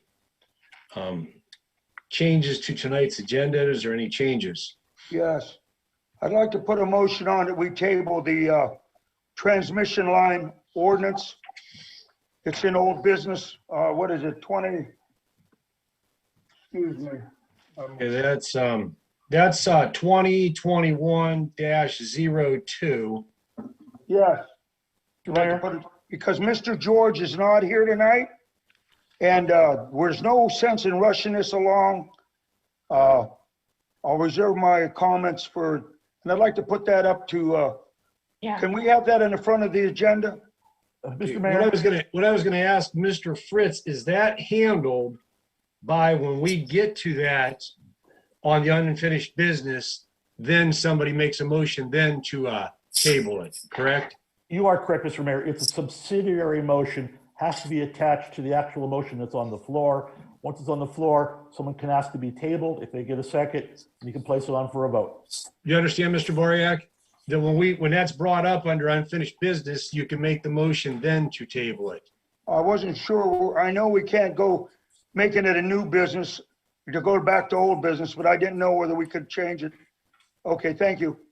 Thank you. Trying to think where we're at. Mr. Mayor, I do have one thing. Okay. I would like to clarify that we are going into executive session for personnel matters. And I guess I need to ask the law director, is this the issue that I spoke with you, sir? That is correct. And when we make the motion, we're going to have to flesh something out on it, but I was going to do that when we got to that motion. Okay, well, I believe it should say personnel matters and then discipline. I submitted legislation to discipline the city manager. And Mr. Fritz convinced me that this needs to be dealt with in executive session first, but I think it should appear on the agenda as personnel matters, and then also there should be a check mark in the discipline column That is for disciplining the city manager. I was going to have that clarification made. Yes. Oh, thank you. Okay. All right. So no other changes to tonight's agenda. If not, we'll move on to approval of previous minutes. Do we have a motion to approve the March 1st, 2021 regular council meeting minutes? I'll make the motion. Okay, do we have a second? Seconded. Okay, Mr. Zimmerman, all in favor, or roll call? Is there any discussion on that first off? On what was that, sir? I'm trying to get the minutes. Approval of the last regular meeting minutes. Okay, if there's no discussion, we'll go ahead and call for roll call on that. Zimmerman, Yes. Braymeyer, Yes. Alberini, Yes. Blitzer, Yes. Bariak, Yes. Okay, minutes passed. All right, where are we at here? Approval of previous minutes. Public hearings. Number one is ordinance 2021-01. If Mrs. King, if you could read that. Yes, approval and granting consent to the Director of the Ohio Department of Transportation Authority to apply, maintain, and repair standard longitudinal pavement markings and erect regulatory and warning signs on state highways inside the village corporation limits, and giving consent of the village for the Ohio Department of Transportation to remove snow and ice and use snow and ice control material on state highway inside the village corporation limits, and giving consent of the village for the Ohio Department of Transportation to perform maintenance and or repair on state highways inside the village corporation. Okay, I don't see any hands up here, so I don't know if anybody's wanting to speak on this. I see. You got to make a motion, don't we? No, that's this is public public hearing. hearing. Public hearing. Yeah. Okay, I see Ms. Hurst, but that's been up, so I'm not sure if that's a continued from the public comments or not. I'm going to unmute you for a second, Ms. Hurst, just to see if you could unmute yourself and just let me know if you had public hearing comments on that. Doesn't look like she's unmuting herself, so I don't. Mr. Chairman, she has lowered her hand officially. Okay, well, it's still, yeah, it's still showing up here. Okay. All right, I don't see anybody else for that. I'm going to count to 2 or 3 here, and if not, we're going to close this item. All right, 1, 2, 3. So that item right there is closed. The next ordinance is 2021-02. If Mrs. King could read that. The Newton Falls Electric Rate Reduction Act, an ordinance authorizing the village to reduce electric rates for all residential and small business customers through a contract or contracts for the transfer of municipal-owned transmission equipment to AMP Transmission LLC, a subsidiary of American Municipal Power, Inc., in return for payment. Okay, I see one hand up is Mr. Crop. I believe you're unmuted. Name, address, and 3 minutes. Thank you, Mr. Mayor. I appreciate it. Brian Crop, 247 Elizabeth Street, Newton Falls, Ohio. I want to speak on this again. We've had multiple people speak against this. We actually had, I was able to listen to the first part of the town hall meeting, if you want to call it that, I guess, with Mr. Village Manager Lynch as the host. And ironically, he's the host tonight for this meeting as well, even though he's not the presiding officer. I don't know why he still has any kind of authority to run a meeting. But with that being said, he hosted that meeting, and from what I understand, there were multiple people that spoke at the beginning of that meeting. One of those was a gentleman from Wadsworth, I believe, and spoke and gave some poignant details about how they met several times, many times, prior to this ever being put on as legislation, before it was ever voted on. And if you guys recall, I think at the last meeting I made a comment prior to this actually getting voted on, and I told you what was going to happen. It's exactly what happened. One of the council members mentioned that, well, we'll just pass this the first time so that we can talk about it at length. Well, now here we are. We're 3 votes away from this being passed. And then, of course, this will be referendumed because this is an awful, awful contract. We don't even have details to this. And again, we don't even know who wrote this. No one has responded to that issue whatsoever, who authored this legislation. And I'm glad to hear my councilman, Adam Zimmerman, who refuses to speak to me or represent me, noted that he actually understands that he is a legislator and not an administrator. So with that being said, did you legislate this? Did you actually author this legislation? Because none of you have stated that you have. So that would be an illegal ordinance, an illegal motion, or an illegal resolution, because anybody that wrote this is not a legislator. That's illegal. That's not allowed to happen. So as far as this is concerned, I really think that we need to hear from people that are professionals. We actually have somebody here tonight. I know Mr. Bill George is here. Again, no one responded to this question as well when I spoke earlier and addressed whether Mr. George was asked to be here or perhaps maybe told not to be here. I don't know. I know there's another gentleman here who's got a ton of experience, Mr. Joe Greger, who's an employee here with the village. I'm sure would be happy to speak if permitted. If you guys wanted to ask him questions, he's here. He's there right there. You can ask him all kinds of questions. Ask him what he thinks, how he feels, and maybe I don't know what he'll say. I mean, maybe he's all for this. But it just seems odd to me that none of the council members here seem to ask any questions or really care about actual information or representing their village and doing what the will of the people is, because you're public servants. That's what you're supposed to do. You're supposed to serve the public. That's your job. That's what you swore an oath to do. And you guys are failing miserably at doing what you swore an oath to do. You're not representing anyone but your own interests. by not listening to the people and by not asking people that actually have experience and backgrounds in this, what their personal beliefs are. I'm curious as to why that is. Why is no one asking our professionals, our people that have had decades of experience in this field, why is no one asking these questions? Nobody has. And here we are. Like I said, we were 3 votes away, which is going to happen. You guys are going to vote this and pass this through. We know you are. We all know that all 3 of you guys are going to vote on this. Sandra hasn't even been. Okay, Mr. Crop, muted. your time's up. I'll finish. Can I finish my thought, Mr. Mayor? Yes, briefly, quickly. I will. I just find it odd that one of our council members had her mic off and her camera off this entire time until just now. And I'm disappointed. I hope that you guys will accept this motion and table this until you actually have some real discussion. Thank you, Mr. Mayor. Appreciate the time. Mr. Chris Granchi, if you could unmute yourself, name, address, and you have the 3 minutes. Sure. Chris Granchi, 14 East Broad. I just want to once again say that it's not only lazy legislating, but it's unethical and it's absolutely abhorrent to go and vote on something that you have no information on. You don't know what you're voting on. You don't know what is in this contract because there is no contract. And if you do vote on this, you are not representing the people as you swore an oath to do. And again, we have no problem taking out the trash. That's all. Okay, thank you. Mr. Tim Stinson, I believe you're unmuted. So if so, name, address, 3 minutes. Tim Stinson, 253 Arlington. Mr. Mayor, I'd like to actually request longer than 3 minutes since I was silenced during that town hall and my questions were unable to be answered due to the city manager muting me and then kicking me out of the meeting multiple times, and then even at a request of your own to actually answer and ask my pertinent questions. I'd like to be able to do so. I think I didn't agree with how everything went, but I'm not able to do that for this meeting. I've tried to follow the rules to the T. So would there also be some back and forth allowed to be happening during my extended time here, or no? No, you speak your 3 minutes, and that's about it. All right. So I'm just going to go through some of my questions, and I'd love to hear some answers.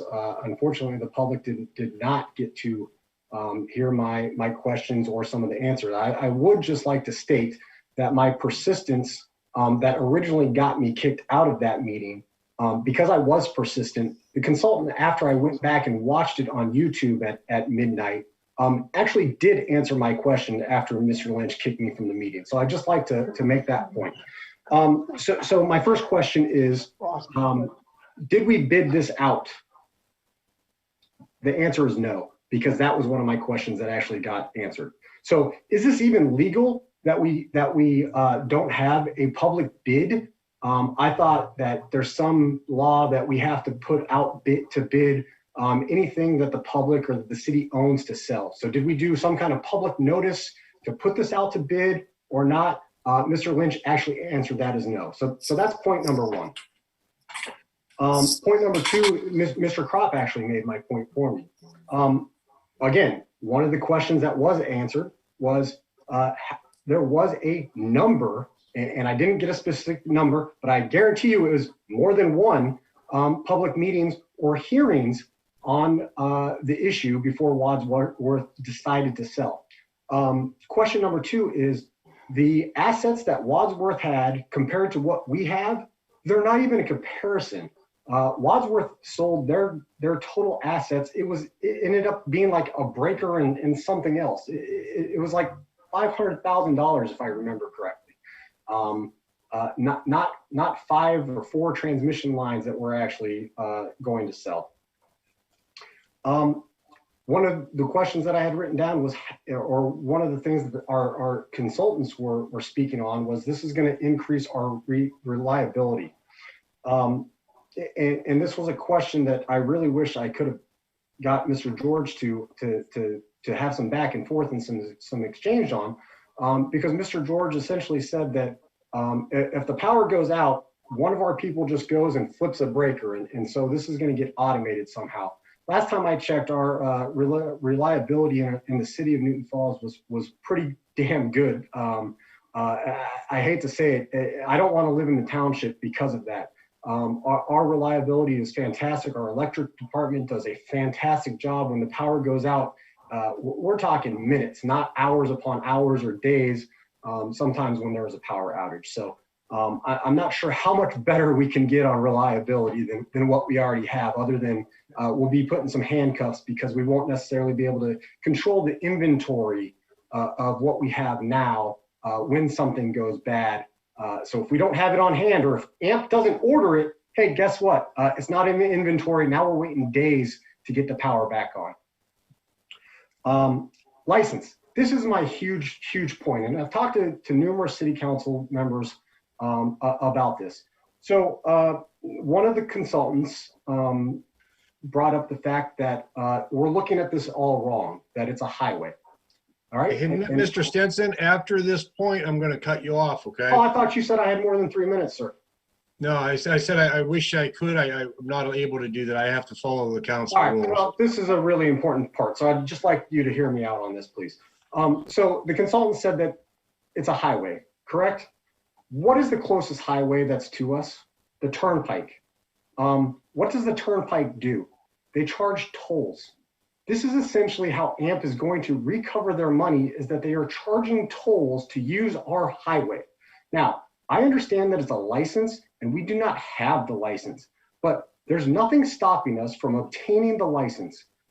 Sure, it may be $500,000 to $1 million. You're shaking your head no, sir, but I guarantee you there is some legal way that we can get the license, and it may create some high paying job that we can do. Yes, sir. I guarantee you there is a possibility of doing that. We are giving away the possibility for $4.2 million plus 100 grand in change, apparently. Like, nobody knows because we don't have the contract. But we could be giving away the possibility of tens of millions of dollars in revenue over the life of these transmission lines. And there's other things that I have addressed. So I just hope that the majority of council does stick by their word. They table this. Please do table this, that we can have some more dialogue and have some more conversation, have some in-person meetings where no one can get kicked without a warning, and we can go from there. Thank you. Okay, thank you. I'm going to move on to a Miss, I think it's Laura Beth. Okay, if you unmute yourself. Yes, Laura Neisel, 227 North Center Street. My biggest concern is that at one point in time, it was 0.5% of our assets that we were selling. Now it's 5%. And then the other part was that we didn't owe anything, and now we owe $925,000, I believe is what it was, somewhere around there. I guess the biggest concern is we keep getting one bit of information told that it's fact, just to have it come back and say, well, nope, that's wrong. I'd ask that we table this.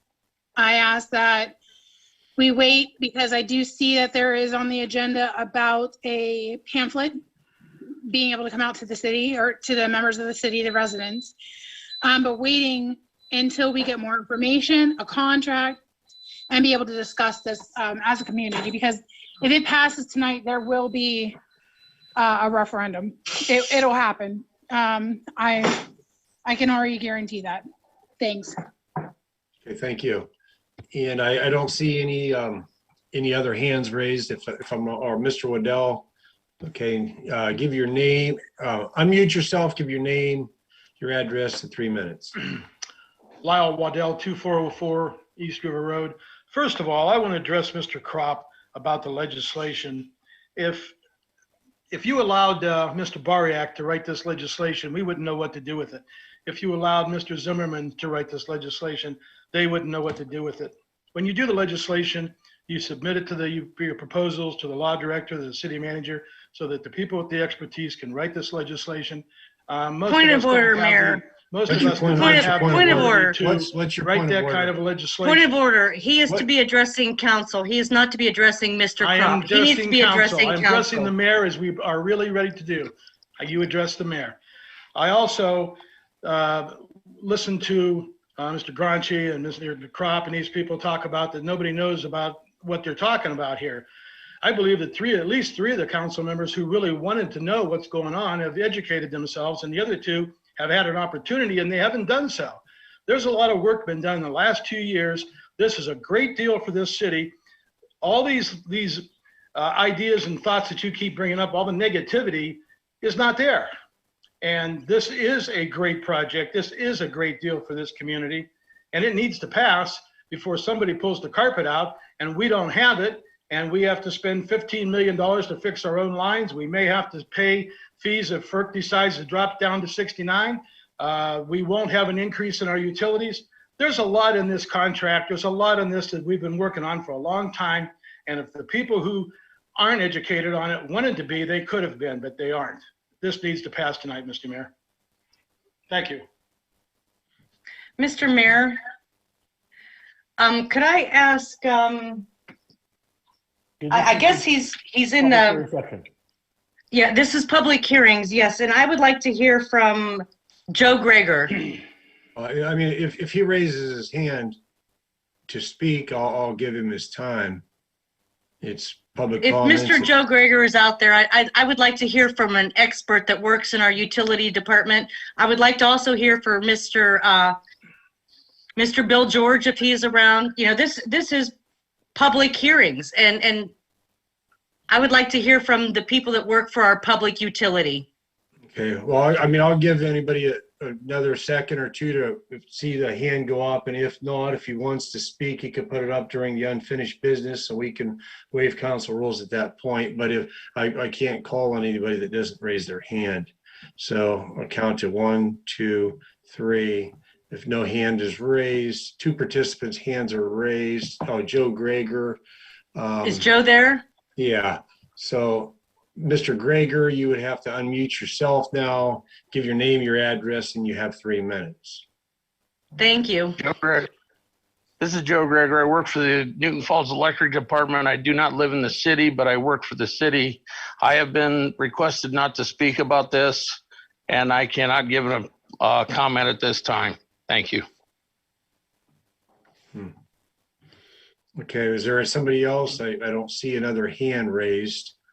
All right, well, I'm going to go ahead and close this and go to unfinished business.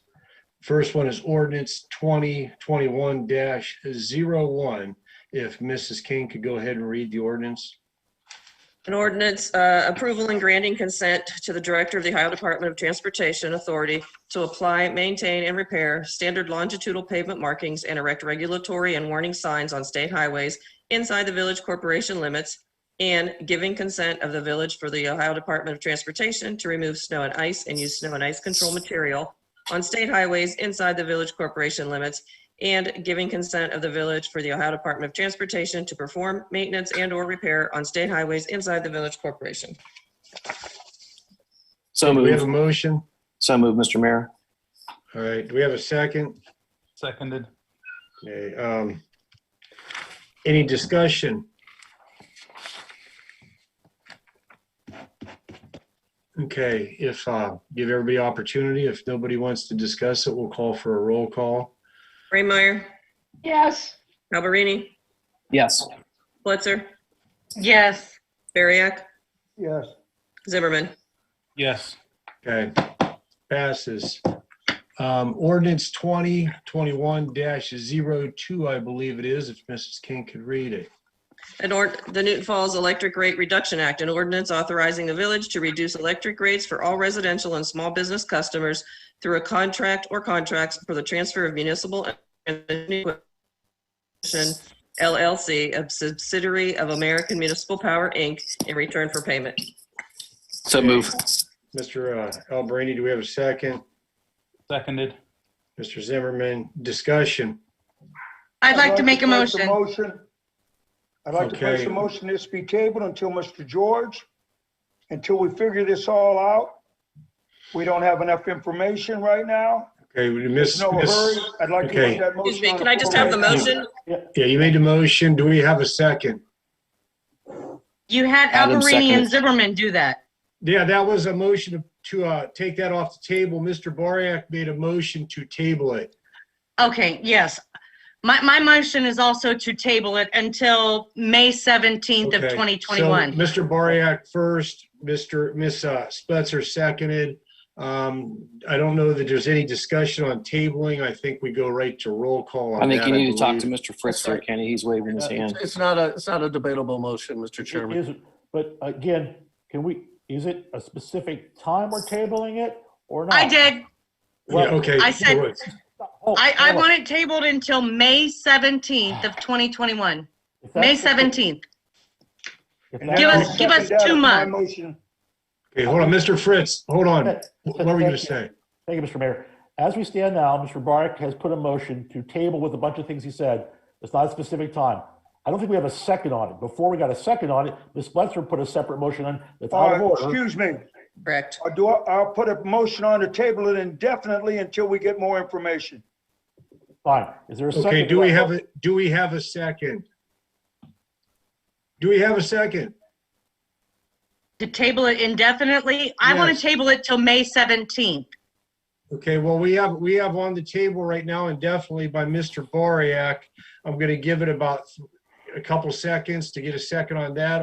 If not, I'll kill it, and then I suppose you can make another motion. Mr. Bariak, withdraw your motion.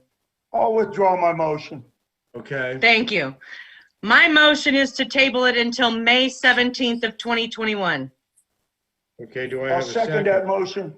Mr. Bariak. Thank you, Mr. Bariak. Okay, and there's no discussion on that, so now roll call. Alberini? No. Spletzer? Yes. Bariak?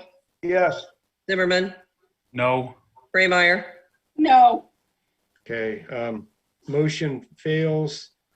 So now I suppose we go to what's on the table, which is the ordinance itself, correct? Yes, you can take discussion now. Yes. Okay, discussion on the ordinance itself, the AMP deal. Would somebody like to be recognized to speak? Yes. Mr. Bariak. I have a lot of questions tonight. Since we're going to go for a final passage of this tonight, I feel that the people should at least have the answer to these questions. I may run over a little bit. Okay. I want to just direct this to the city manager. What is the net book value of the equipment in public land and easements? Net book value is used many times in AMP resale. Okay, you have the floor, Mr. Lynch. $4.2 million. Is that well, I've never seen that in writing. Is that in writing, sir? It's the net book value. If you haven't seen it in writing, then you haven't read the contract that I emailed to you the day after the. That's not a contract. I emailed you the contract with the number 4.2. It's 4.2 million, Mr. All right, Burris. okay, that's it. Is the sales agreement the final contract? Sure. Okay, you have the floor, Mr. Lynch. Yes. Well, can I have a couple more? It says in there that more contracts may be needed. What's that about? Yeah, that's the contract I sent you, which has other attachments to it. It's all in the big packet that I sent you. Well, can you tell me, Mr. Lynch, why there's no land description on what we are leasing? There's not even a guarantee of even a small percentage? Where's the guarantees at for all this? Yeah, there are a couple of things that you asked. The description of the assets is that exhibit, and that does describe the property itself. It allows us to attach to it the legal description of that property, but it is the properties that are described in the exhibit that is described, and that's the exhibit that Councilwoman Spletzer asked for, which was sent over to the council as part of the contract. Okay. Okay, did you have anything else, How long Mr. is this Bariak? lease for? How long is this lease for now? Again, to 2054? No, it's actually cancelable by the city. So it's for however long we want it to go because of that cancellation clause. It doesn't say that, sir. It says they can sell it to anybody they want to sell it to. It does say that. Doesn't it we say can that, cancel it. sir? No, it says that we can cancel it. We can what? Cancel. Cancel what? Cancel the deal. When can we cancel the deal? I didn't read that, sir. Can you read that for me, please? Yeah, it's in the contract No, itself. read it. Mr. Okay. Guerrier. Sir, you know the contract. You wrote it. No, it's in the contract itself. It has a little cancellation clause in it. It's under termination. It's on the termination section. Don't we differ from Wadsworth, Ohio, Yes. and even Sawtell said, the one engineering company, excuse me if I'm pronouncing it wrong, didn't they say we were in a unique position owning our own transmission lines and our distribution lines? Yes. Didn't Yes. Well, then why would we get rid of one of our main tools on the IFCOM? Is there anything, this question I'm trying to get to, is there anything says that they won't raise our rates? Yeah, I can be happy to address that. Yes. The contract that we have is unrelated to rates. What it is having the transmission equipment, which we have to pay for to upgrade and maintain, have that cost pushed onto somebody else. So what that means is if you want to make sure our rates go down, have the expenses that we're responsible for go down. Have somebody else take care of those expenses. That's what this is about. This has nothing to do with the power contracts, the sourcing contracts themselves. Now, I did send the sourcing contracts, which is how we pay for our electricity, which is our major cost. I had those sent to all members of City Council, and you have those. Ms. Spencer, did you have a couple questions? Ms. Spencer, you have the floor. I have a statement, a couple statements first. And I want to reiterate that our projected income from the electric department this year is $6.2 million. Actually, it's $6.25 million, which is our projected income for 2021.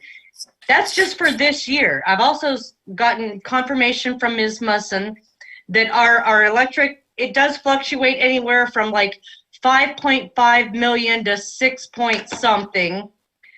And we have a fiduciary duty we have a fiduciary duty to protect all of the citizens in this community. You know, I would never, as a business person, I would never sell a business that's going to earn about 6.2 million in 1 year for 4 million. Now, I'm going to ask the city manager this. If this sale does go through, what does that 6.2 million drop to? Well, it depends, and I don't mean to give you a cute answer about that, but part of the expenses that we have now in that $6.2 million is buried our transmission maintenance cost. And that varies from year to year, but that's going to disappear, our transmission maintenance cost. In addition to that, one of the reasons that we move forward with this is if our revenue is 6.2 million, but the improvements we have to make to our transmission lines will make our expenses 8 million, that's a loss of $1.8 million. So you have to take a look at the expenses as well. And if we don't make this deal, all the improvements to our transmission lines are on us, on you, on your ratepayers. And I don't know any reason why you would want to say to them, look, we got a chance to take this off your burden, but we're going to vote no and let you have the burden anyhow. That doesn't make sense. Is there any reason why you can't wait 2 months to do this? 2 months.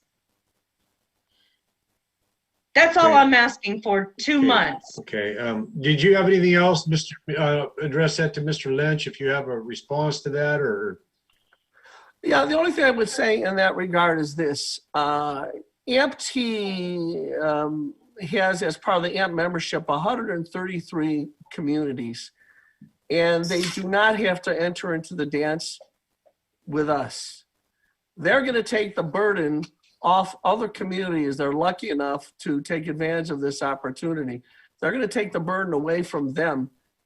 And I desperately fear that there are other people that want to do the dance with AMP-T because they're not going to go to every single community. And I feel like I'm watching QVC and there's only 3 items left. Mr. Chairman, am I allowed to finish talking or? Yes, you have, yeah. Thank you. So I don't want to put ourselves in the position of losing the opportunity, because the word has now gotten out that those people that have future transmission line maintenance costs can upload those onto somebody else. And now everybody's clamoring to do that. And I am very, very much afraid of the opportunity disappearing altogether as a result of that. Hey, Mr. Alberini, Miss Braymeyer, Ms. Zimmerman, did you have a first before I give a second to Ms. Boriak or Ms. Mr. Mayor, why don't you go ahead and give the other individuals seconds, and I'll close it out if I could, please. I would like a question real quick. Mr. Zimmerman, you have the floor. Mr. Lynch, the $6.2 million profit that Ms. Spletzer was talking about, does that have anything at all to do with the transmission lines, or is this profit just made off of customers and residential?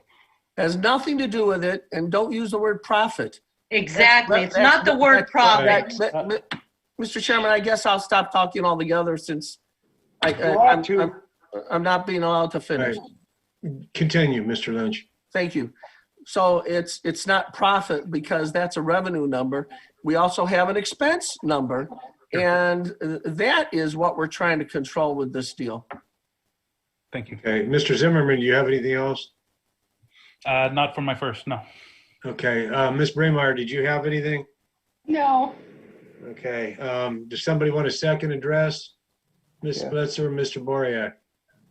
I'd like to ask if Mr. Alberini has any interest with his business for sale of AMP Ohio or any of its subsidiaries, LT or anything, does business with any of them. Mr. Chairman, can I be recognized for a minute?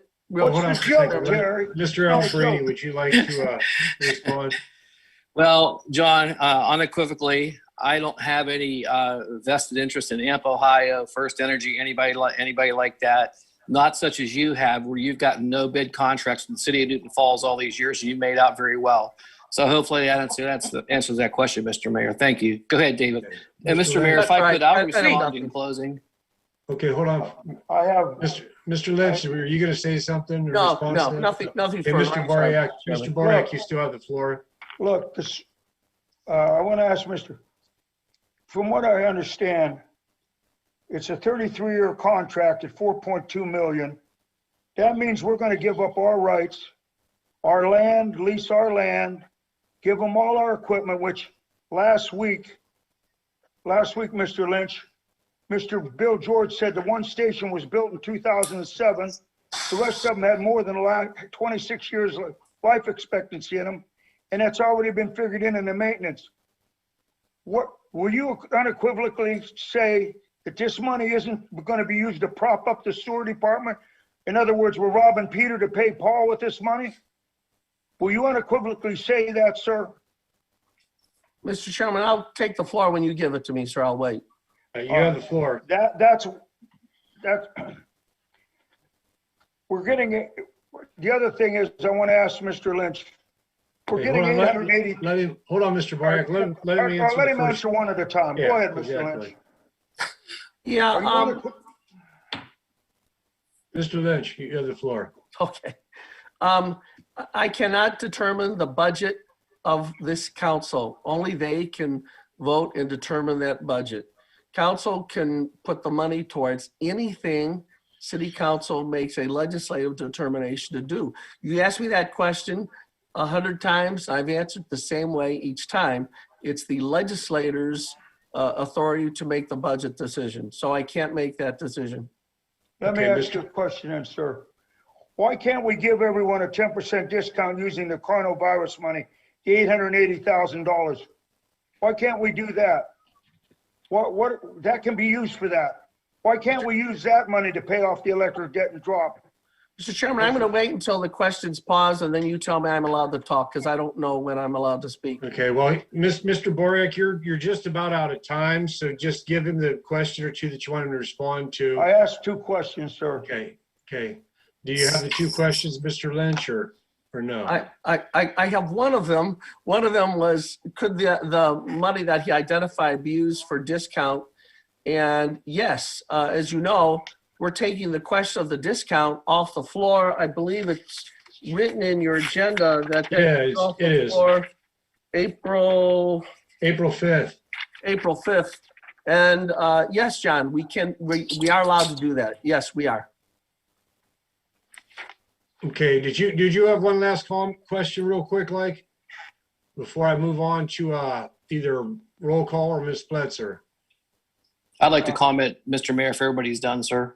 I also have a comment.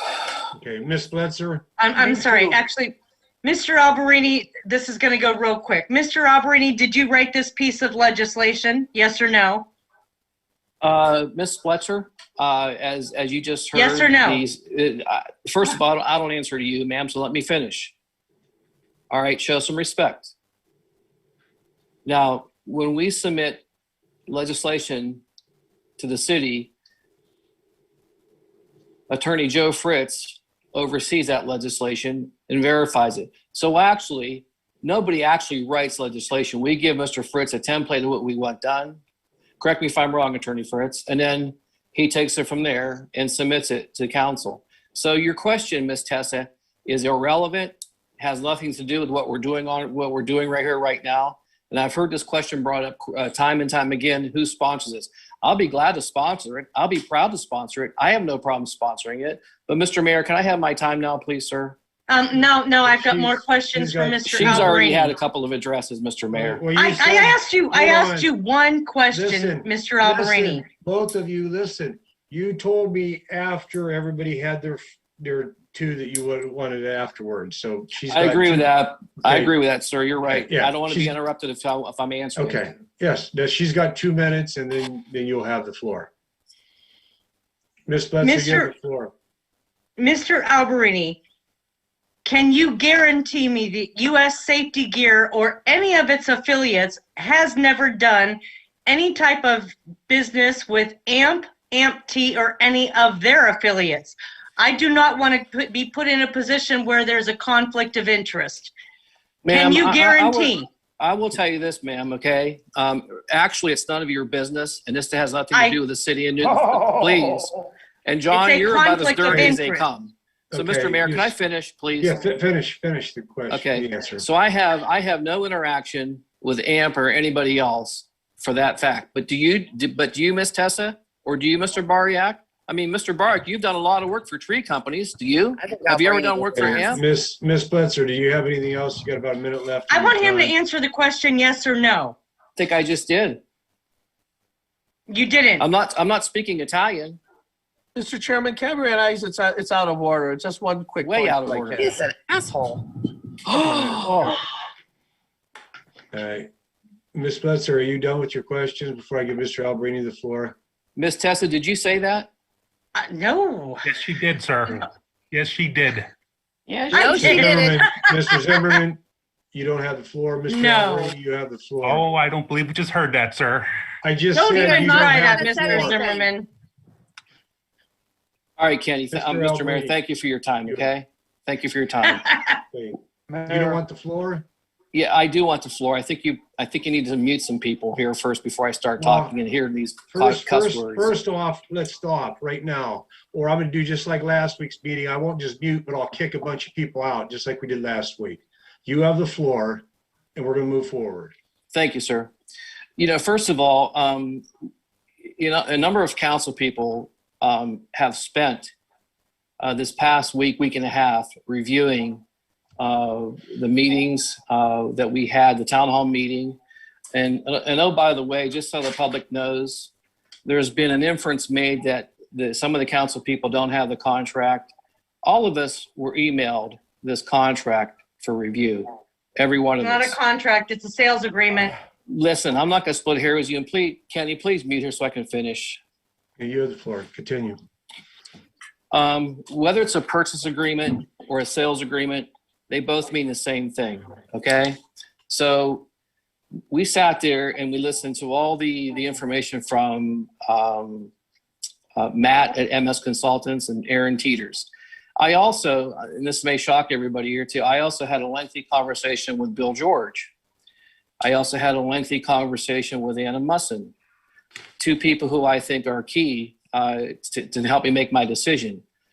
And I've also talked to a number of other people as well.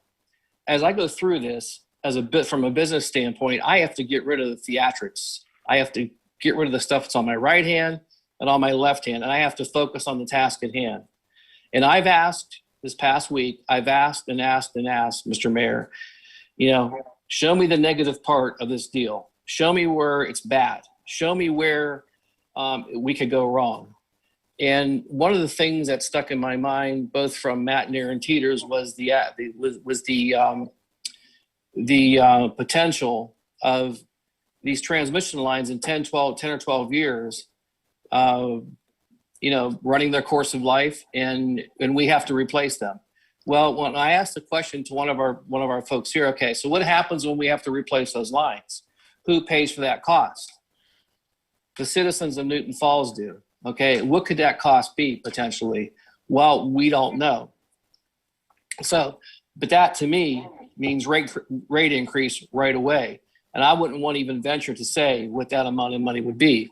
So in the agreement of getting $4.2 million, I see a couple different options. If I can continue to speak, sir. Yes, continue. I see the opportunity, as we talked about in council, we as council have control of the budget. I see the opportunity of using $1 million of that dollars to reduce the electric rates for the citizens of Newton Falls. Not only that, I see the opportunity to be able to pay off that $900,000 bond and further reduce that those rates for for the citizens of Newton Falls.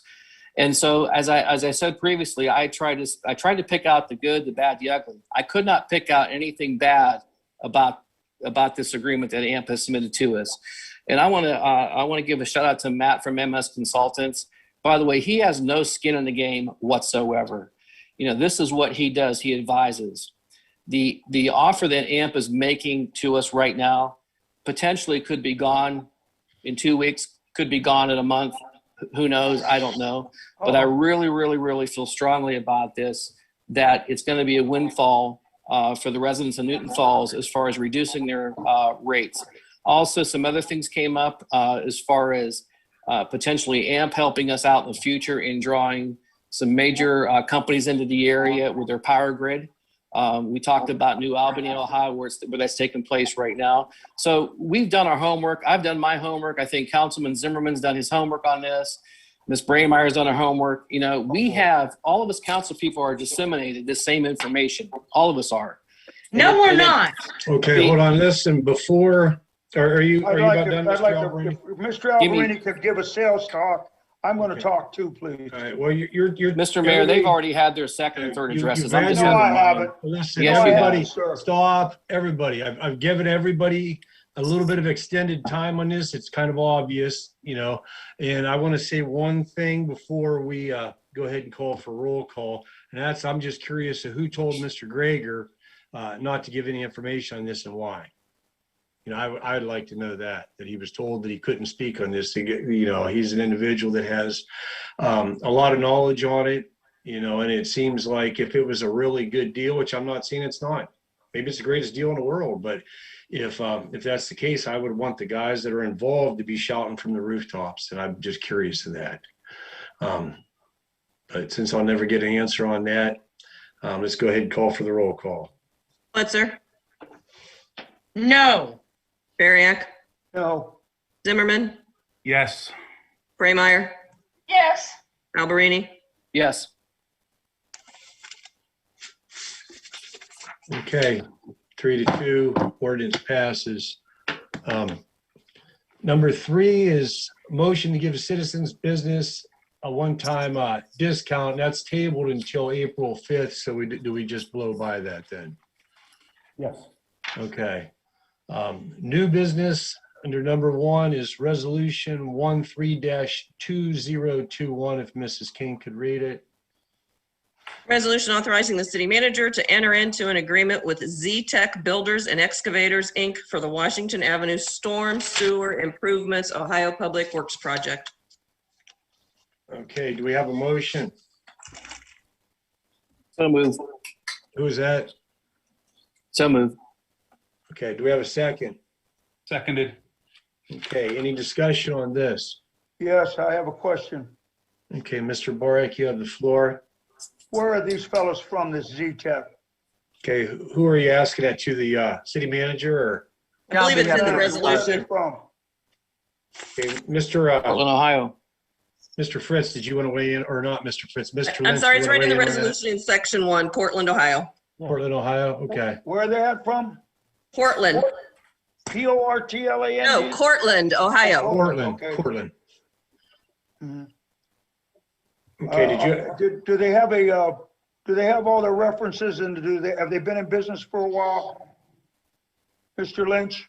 Mr. Yeah. Lynch, did you want to weigh in on this? Yes. Okay. Okay, anything else, Mr. Bariak?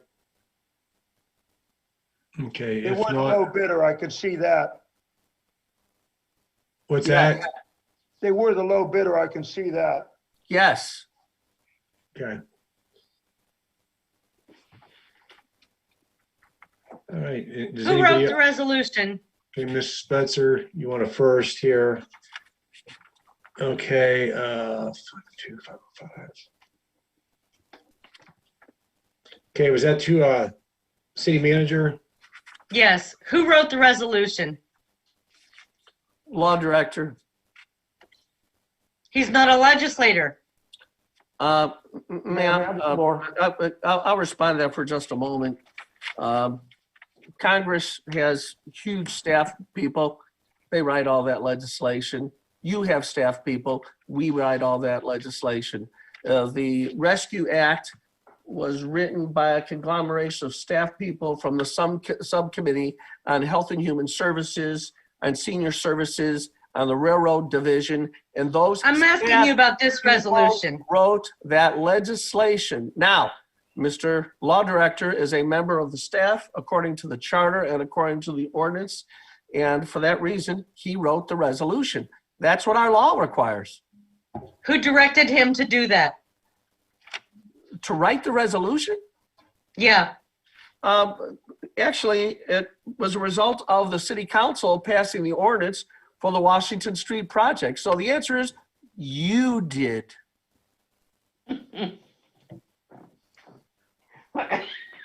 Okay, does somebody else have a question on this, comment, concern?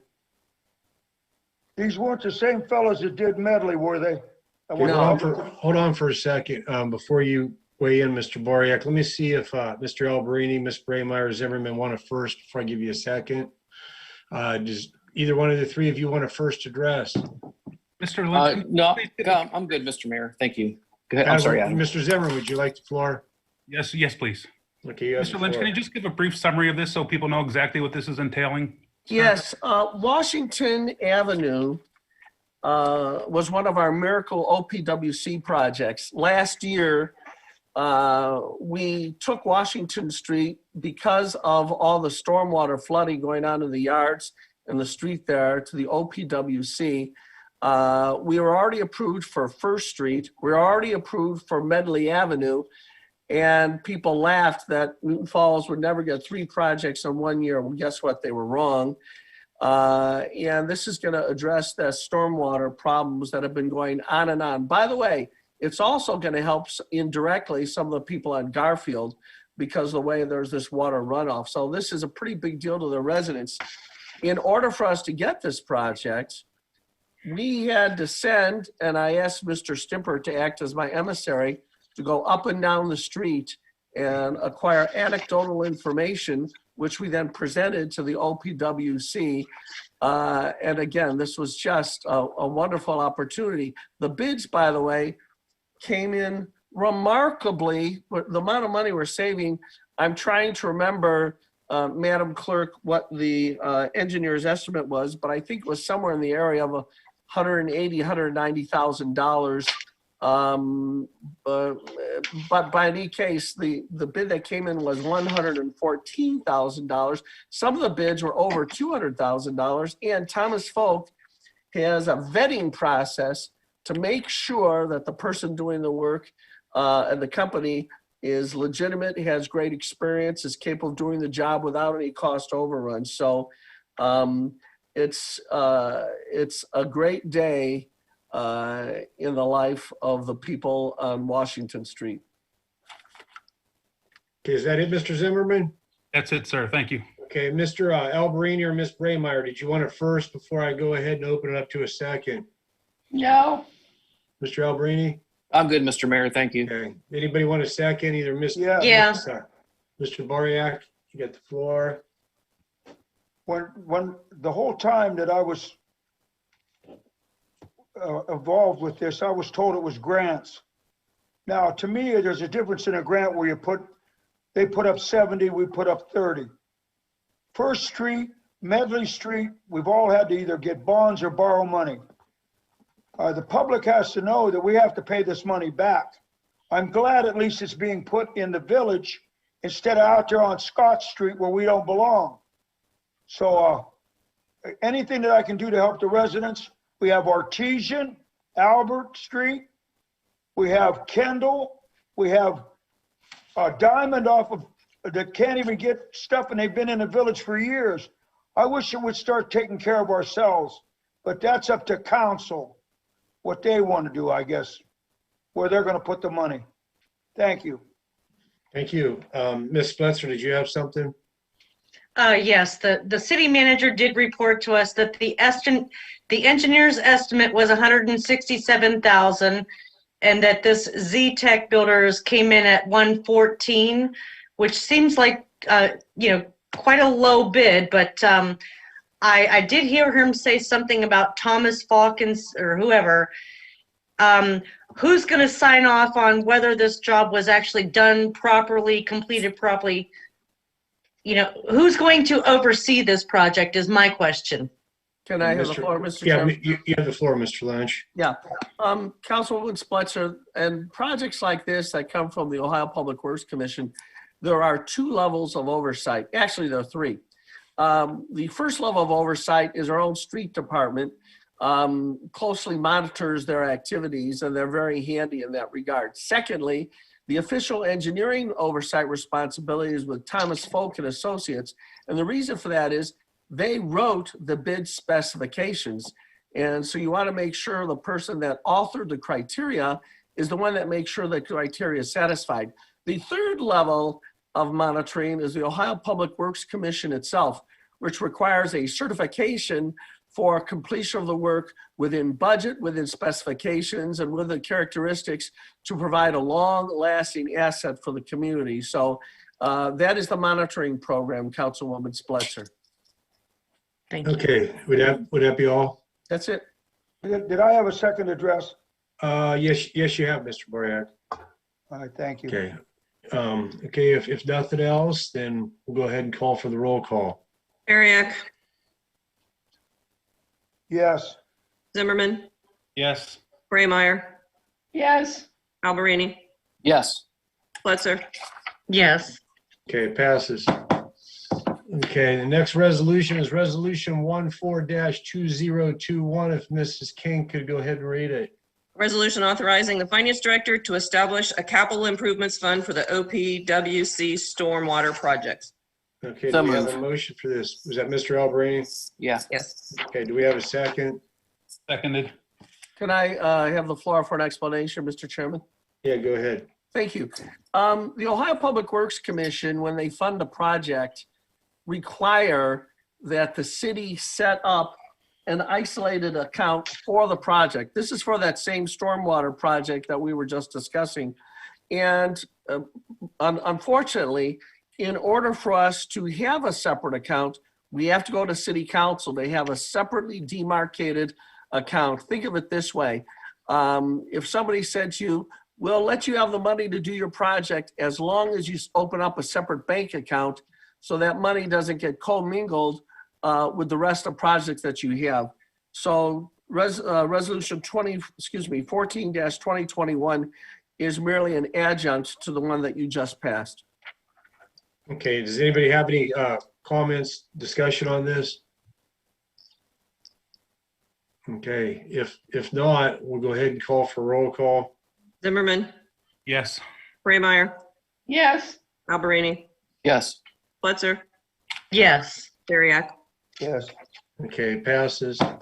Okay, resolution 15-2021. If Miss King could go ahead and read this. A resolution to discipline Councilwoman Sandra Braymeyer for the use of foul, abusive, profane, or obscene language.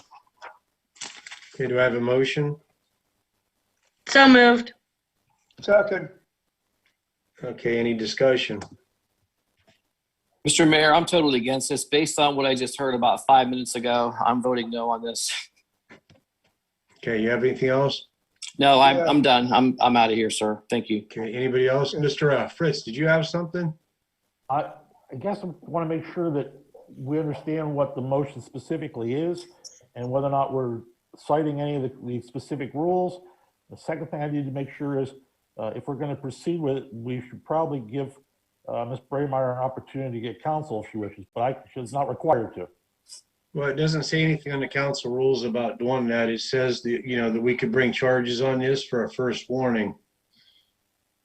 It doesn't say anything. I looked through the council rules on council rule number 5, and I talked to yourself and I talked to Mr. Lynch already on the phone about it. So we know what council rule it's from. It's from council rule number 5. Okay. Does anybody else have any discussion on this? Yes. Mr. Boric, you have the floor.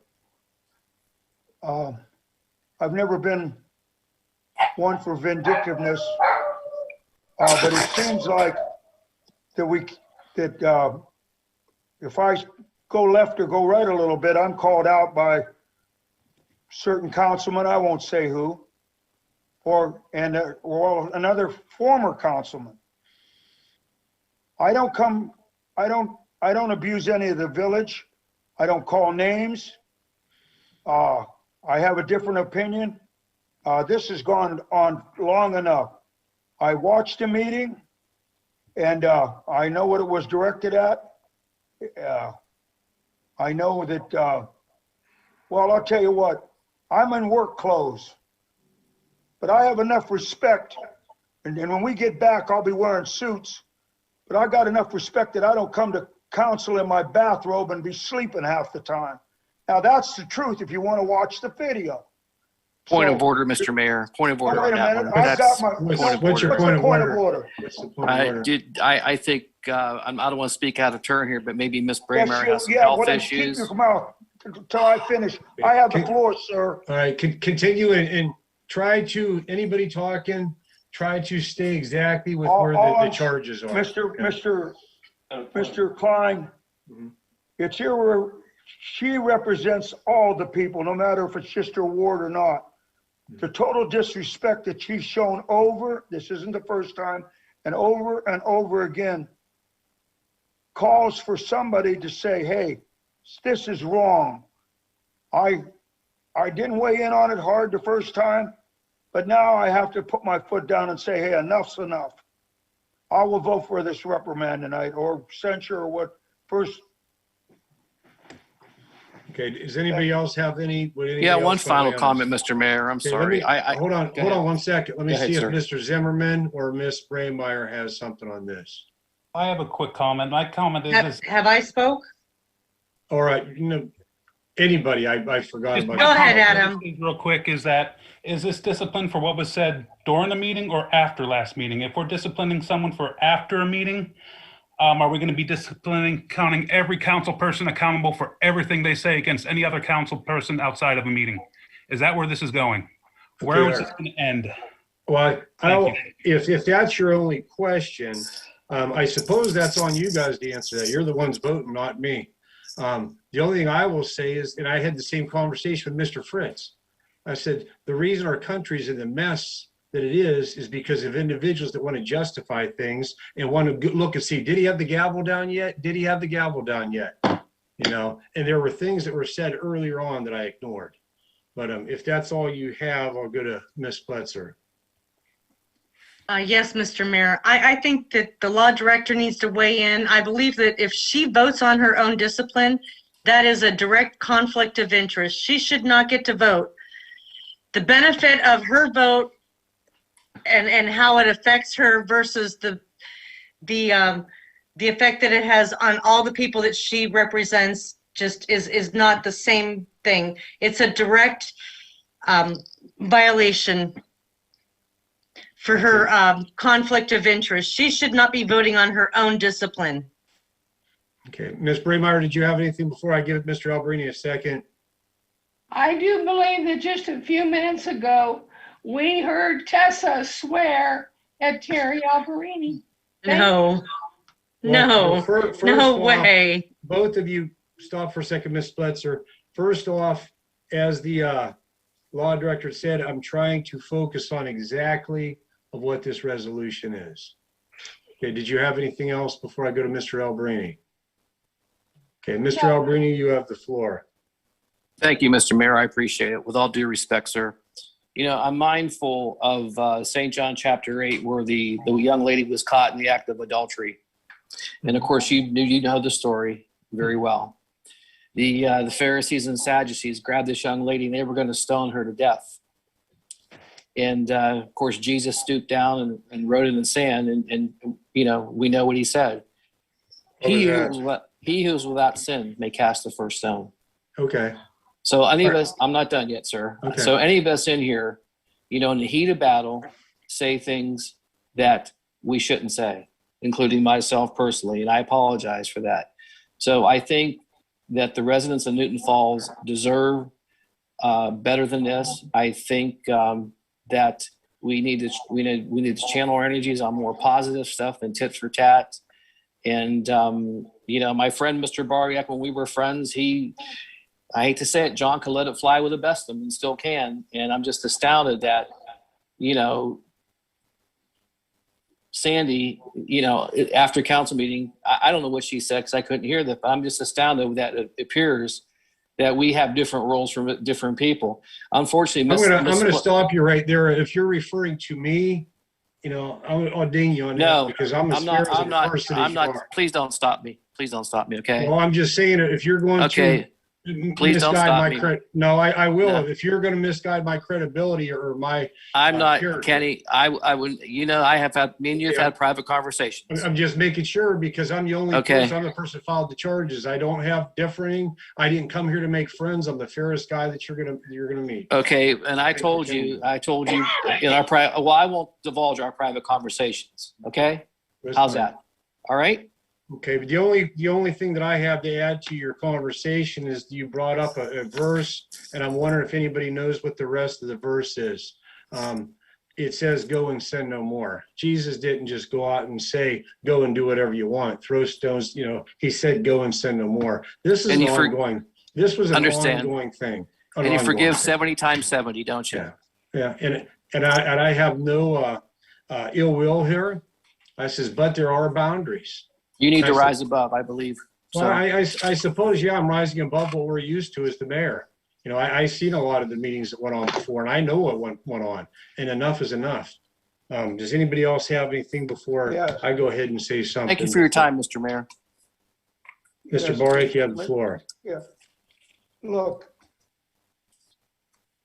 I right now this evening, and I'm not going to take the bait. I hope I'm not. That I've been accused by another councilman of getting work. Well, I want to tell you, I have never, as a matter of fact, I passed up $20-some $100 worth of work. I said what it was worth over on Elizabeth Street because I didn't want a conflict here. So I have never taken a dime since I've been councilman. Now, I want to talk to you, Mr. Alberini, because if you want to go ahead and start throwing stones, I've got some boulders. Okay, listen, everybody. You understand? And if you'll give me a couple minutes, I'll go up and get the boulders, and we'll see who's not forgiving. Mr. Boriak, you and Mr. Alberini could go out in your backyard. You guys can beat the heck out of each other. But for right now, let's stay with Resolution 15-2021. Okay. Did the law director say that she can't vote on her own? Well, the fact of the matter is, I'm going to weigh in real quick before we get to him. You know, I have just a couple statements here, and it's, I had this video sent to me numerous times. I sat in it, I heard it, and the fact of the matter is, I would tell you that this isn't a vote simply on, did Miss Braymeyer, is she guilty of what she's charged in this? Did she do this? I don't believe that it's very clear that she did. You know, I don't like Zoom. I can't stand Zoom, but it was recorded and I played it over and over to hear and to make sure that did she use abusive language, profane, obscene language towards not only a public employee, but in other times citizens. It's very clear and it's very evident. But as I said, and I've talked to each of you, that what this really is it shows what each of you council people are, what your character is, what your value system is.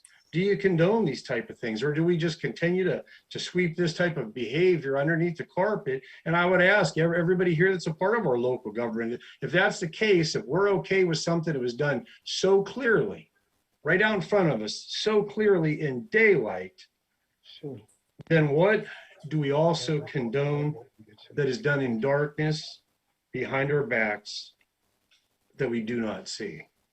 And I would like to ask the law director, does Miss Braymeyer get a chance to vote on this?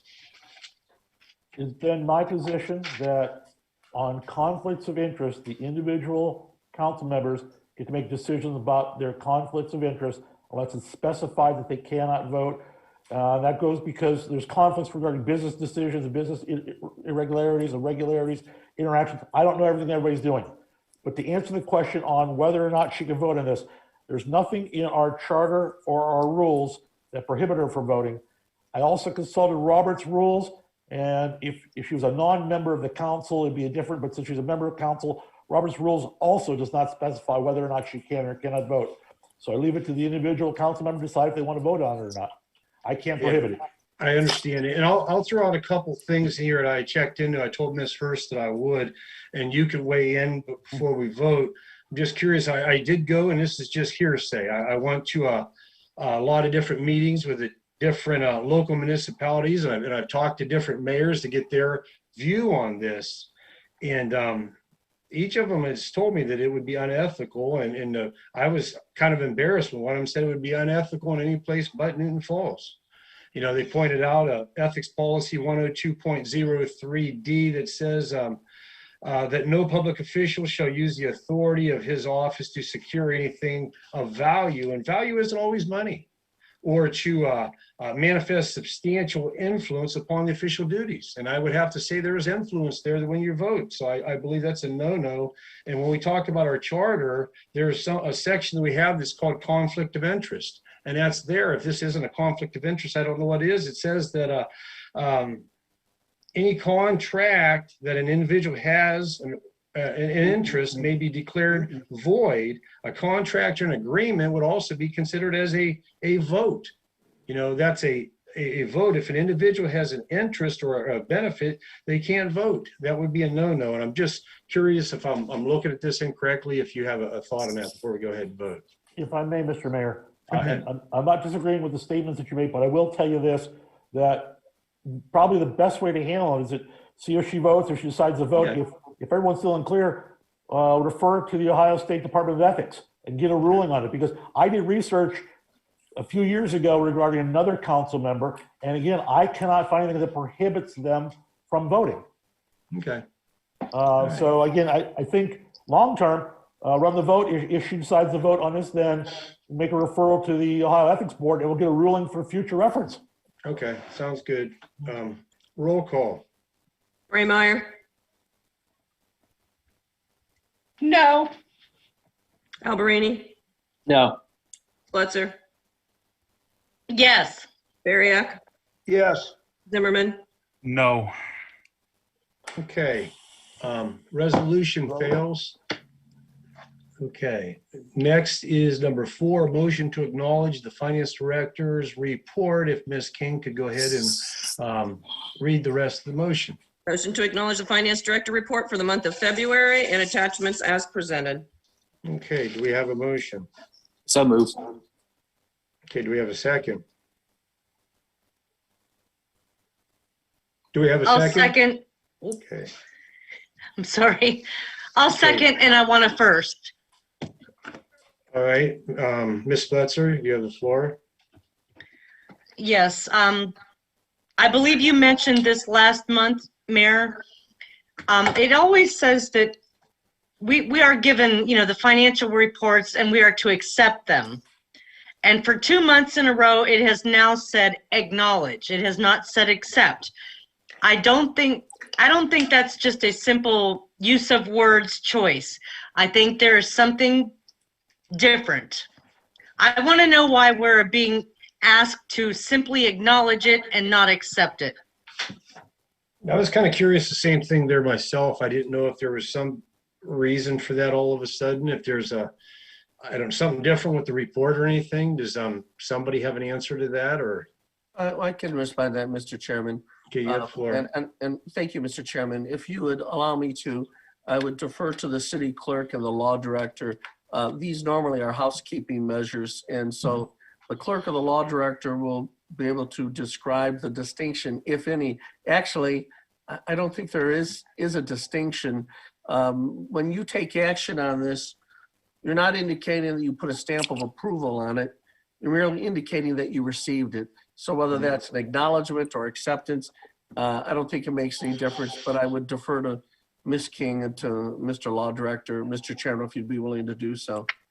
Yeah, who would like to speak, Mr. Fritz or Ms. King? Mr. Fritz?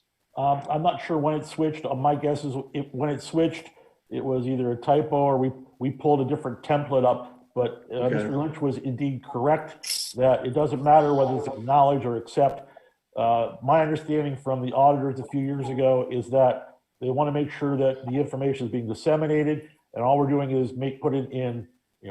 We're notifying the council and that they have it and they have copies, so that there's no problems with the audit. Again, it's not saying that it's proper and it's all formed, there's no errors. It's just acknowledgement from councilmen that they received it. Okay. So what took place then is, like you said, you received it, and it hasn't been retyped like that each meeting. It's a template, and it's from now going forward. If it's not changed, it'll just continue to stay that, correct? I believe so. Ms. King, is that correct at this stage? Yes, I use the same agenda template Okay. each meeting. All right. Thank you. Anything else, Ms. Spletzer, before I move on to somebody else? Is this the portion where the city manager was going to answer my questions about overtime? No, that was during his report. This right here is just a motion to for this report for the February.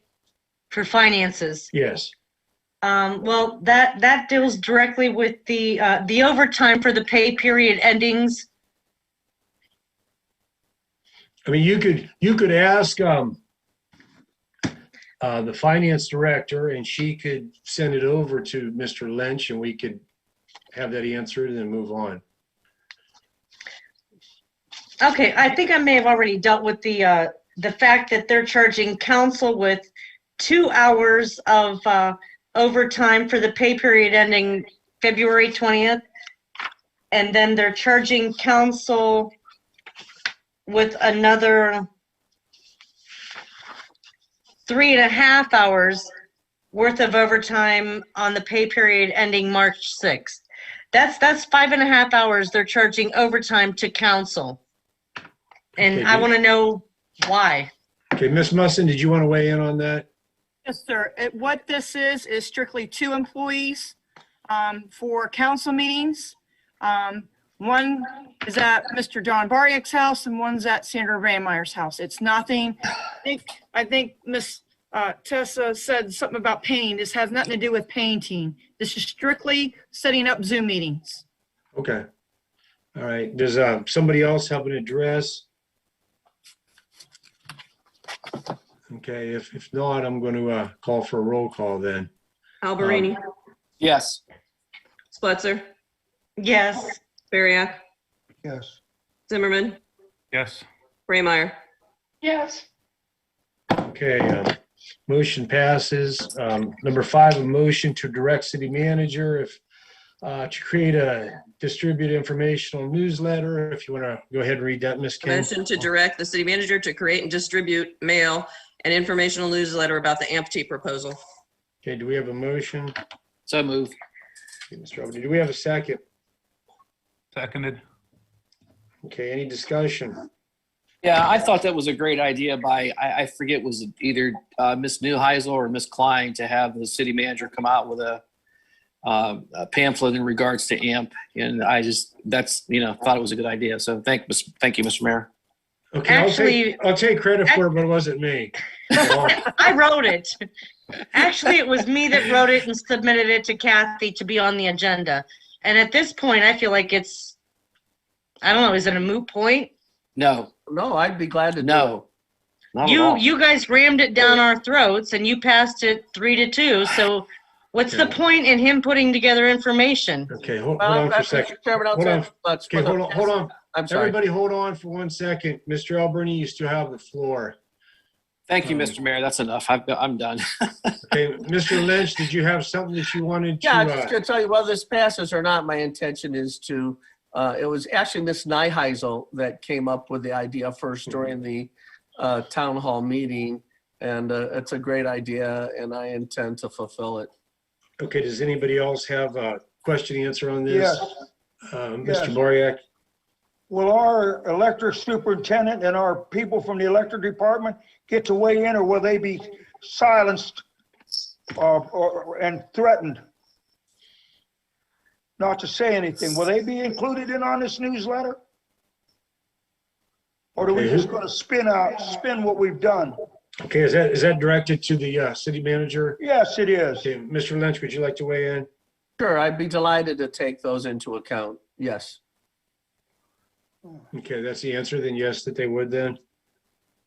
Um, Mr. Lynch, that's the answer then, yes? Yeah, that yeah, these- obviously, I take a lot of Okay. sources into account, and of course, Okay. I should take that into account when I do that, sure. Okay. uh, Anything else, Mr. Boriak? I have a Well, question. Okay, well, let me see if Mr. Finish Boriak up is. real quick with, is this my first or second? This is your first. You and Mr. Alberti are the only ones so far. Look, I got my answers tonight. There's no sense in spending the city's money to send out something that's already, to promote what they've done. Because we didn't get both sides of the coin tonight. I don't want to see more heads. I want to see some tails.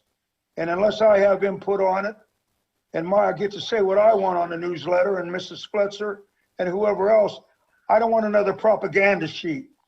So I'm going to vote no on it. Why waste the city's money? Okay, Ms. Splitzer, did you have something on this? Yeah, that was going to be my question to the city manager. How much do you estimate that this is going to cost? Well, I'm sorry, Mr. Shaw, I didn't know if I was recognized. Yes, you are, Mr. Lynch. I can't say for sure right now because these are all driven by printing costs. And so it depends on the number of pages, depends on whether it's flat or glossy, depends if it's multicolor. So it's hard to say, but it wouldn't surprise me if it were in the neighborhood of $1,500 to $2,000. So Okay, about the price of what it was to do a Newtonian? Okay. When you were doing the Newtonians? The Newtonian is the newsletter that we had distributed before. And those Before the Defender. Okay, Mr. Lynch. And that was continue. about 1,500? I don't know what the question is, Mr. Chairman. What was the question? Price about $1,500?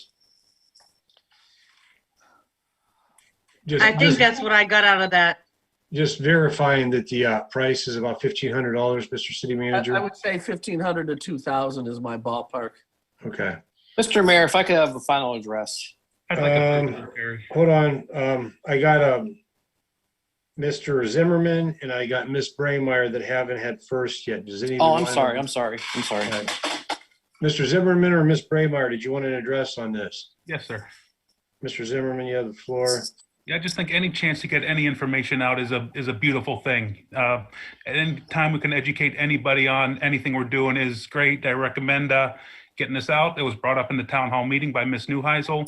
I believe, Dave, you said you'd be happy to do it then, happy to get it out, get the information out to people. So I would hope that we just would continue with this based on the recommendation from the town hall meeting. Thank you, sir. Okay. Miss Braymeyer, did you want it first? No, I don't. Okay. Mr. Albreen, you want a second? Yeah, thank you, Mr. Mayor. I still think it's a great idea. Maybe we should get co-sponsors like me and Mr. Bariak. I'll be willing to help out. Okay. Did you have anything else, Mr. Albreen? No, I'm good, sir. Okay. Anybody want a second address? Yes. Mr. Borek, you have the floor. Look, we needed information put out tonight, not after. It's like putting the cart ahead of the horse. I've got my answers from Mr. Joe Greger, Mr. Bill George not being here tonight. We've been sold a bill of goods, and you can spin it any way you want. Let the public decide this. That's all I'm going to say. I really don't want to spend the city's money on it. I mean, you could co-sponsor, John. I don't want to sponsor it, Terry. No. Okay. Does anybody else have a second address? Wait till you see next week, brother. I can't wait, John. I can't wait. I got it. You want to see it tonight? Yeah. Well, give me 5 minutes. I'll be right down. All right. Does anybody else have a second address before we go ahead and vote? All right. If not, I'll go ahead and call for the roll. Blitzer, No. Bariak, No. Zimmerman, Yes. Braymeyer, Yes. Alberini. Yes. Okay. Motion passes. And then the last one is number 6. If Mrs. King could go ahead and read the in-person town hall. A motion to schedule an in-person town hall meeting on the amputee proposal. Okay. Do we have a motion? I'd like to make that motion since I wrote it. Okay. Ms. Bledsoe, do we have a second? Second. Mr. Bariak, any discussion on this? Yeah, even though the cart's after the horse, I think when the truth starts coming out about this, the people, because I tell you what, this is going to be referendum. We haven't been told the truth. I've not been kept in the loop. And that's what's happened the last 4 or 5 years. There's people that know and the people that don't know. And really, I think that this is a good way to let the people ask some hard questions and let the public weigh in on what these people have done to this village tonight. Okay. Do we have anybody else want to weigh in? Yes, I'll weigh in. I'd like to ask the city manager approximately how long do you think it's going to take for you to put this, the brochure newsletter type thing together I'm not sure. and get it distributed? Would it be fair to take a look at the calendar and hang on? Well, that's 2020. Do you think we could set a town hall meeting for about a month from now? I don't really have a response for you yet. I haven't had an opportunity to work on the pamphlet yet, so kind of. April 15th is a Thursday, so let's give it a month. You've got a month to get it together and get it out and give people a chance to receive it. Or do you want to go later than April 15th? We'd probably have to go later than April 15th because the pamphlet is going to be included in a general newsletter anyhow. So I'm really going to need more time. Is that all you had on this, Ms. Bledsoe? Yeah, I'd like him to pick a date and set a date now. Yeah, I can't do that because the other components of that newsletter, Councilwoman. It won't be anything ridiculously way out there, I promise you. We've got May 17th. April 5th and 19th. Let's do April 26th. It's a Monday. April 26th is a non-Monday council meeting day, April 26th. I think that sounds like that's 6 weeks. That sounds like a fair. May I respond, Mr. Chairman? Yes. Yeah, I've got substantial work to do, obviously, not just with the pamphlet, but it being incorporated into a larger newsletter. So I would ask, I don't have a problem with council passing this motion, but I ask you not to include a specific date so that I have an opportunity to gather everything I need to in the rest of the newsletter as well, because I do want the pamphlet out prior to the time of the meeting. All right. Well, we're on the in-person town hall meeting now, and I noticed there's no date on that. So what was? That's what I'm trying to set the date. I would like the date to be set for April 26th. Okay. Yeah. Mr. Mayor, you probably should get the opinion of the rest of council too. I don't have a problem with it. Okay, well, I was waiting till 42 minutes after for Ms. Blitzer's time to be up, and then one of you guys can weigh in. Mr. Chairman, the law director has his hand up. He doesn't have a blue signal. Okay, Mayor, hold on a second. Mr. Albrini, did you want to speak before Mr. Fritz, or? No, I defer to Mr. Fritz. He's had his hand up. Okay, Mr. Fritz, you have the floor. Again, the motion on the floor is to schedule a meeting. Yes. If you're going to pick a time, we have to amend it. Someone has to make a motion to amend, pick the time, get a second, discuss, make the amendment, then go back to the secondary motion. But yeah, that's why I was looking at it, and I asked that same question. All right, Okay, does somebody else want to weigh in on this? All right, if not. So actually, I said that I'd like to schedule it for Monday, April 26th at 6 o'clock. Okay, I'm not sure. Do we have to go through with this and vote on this, or do we amend it? We can amend it. We have a Mr. motion Klein, on the floor right now. We can add minor modifications to any motion. Okay, hold on. That for is a one minor, you can ask Mr. Fritz. Yeah, A minor Mr. modification Fritz, like a date and a time. can we modify the date and the time while the motion is on the floor? What do we need to do with that? Okay, all right. I'm sorry. Okay, continue. If Ms. Bletzer wants to have a specific time and date, then she would make a motion to amend the motion on the floor to include that specific time and date. We would have to get a second, and then there have to be a majority vote to change. All right, so I guess, like Mr. Albrini said, there's other individuals that might want to weigh in. What I'll do is I'll ask her the date and the time, see if I have a second, and then there will be time for discussion on that, I believe is what we'll do. Yes, sir. And Ms. Spletzer, do you have a date and a time that you would like to be added to this motion? I would like to include April 26th at 6 o'clock. April 26th. I'll second that motion. At 6 o'clock. Do we have any discussion on this motion? Has been a, Has that been seconded, sir? yes, you seconded, didn't you? Yes, right now. Yeah, you did. Yeah.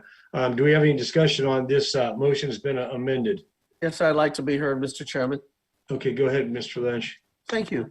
Members of council, this isn't a bad idea in terms of the meeting itself, but I ask you not to pin me down to a date.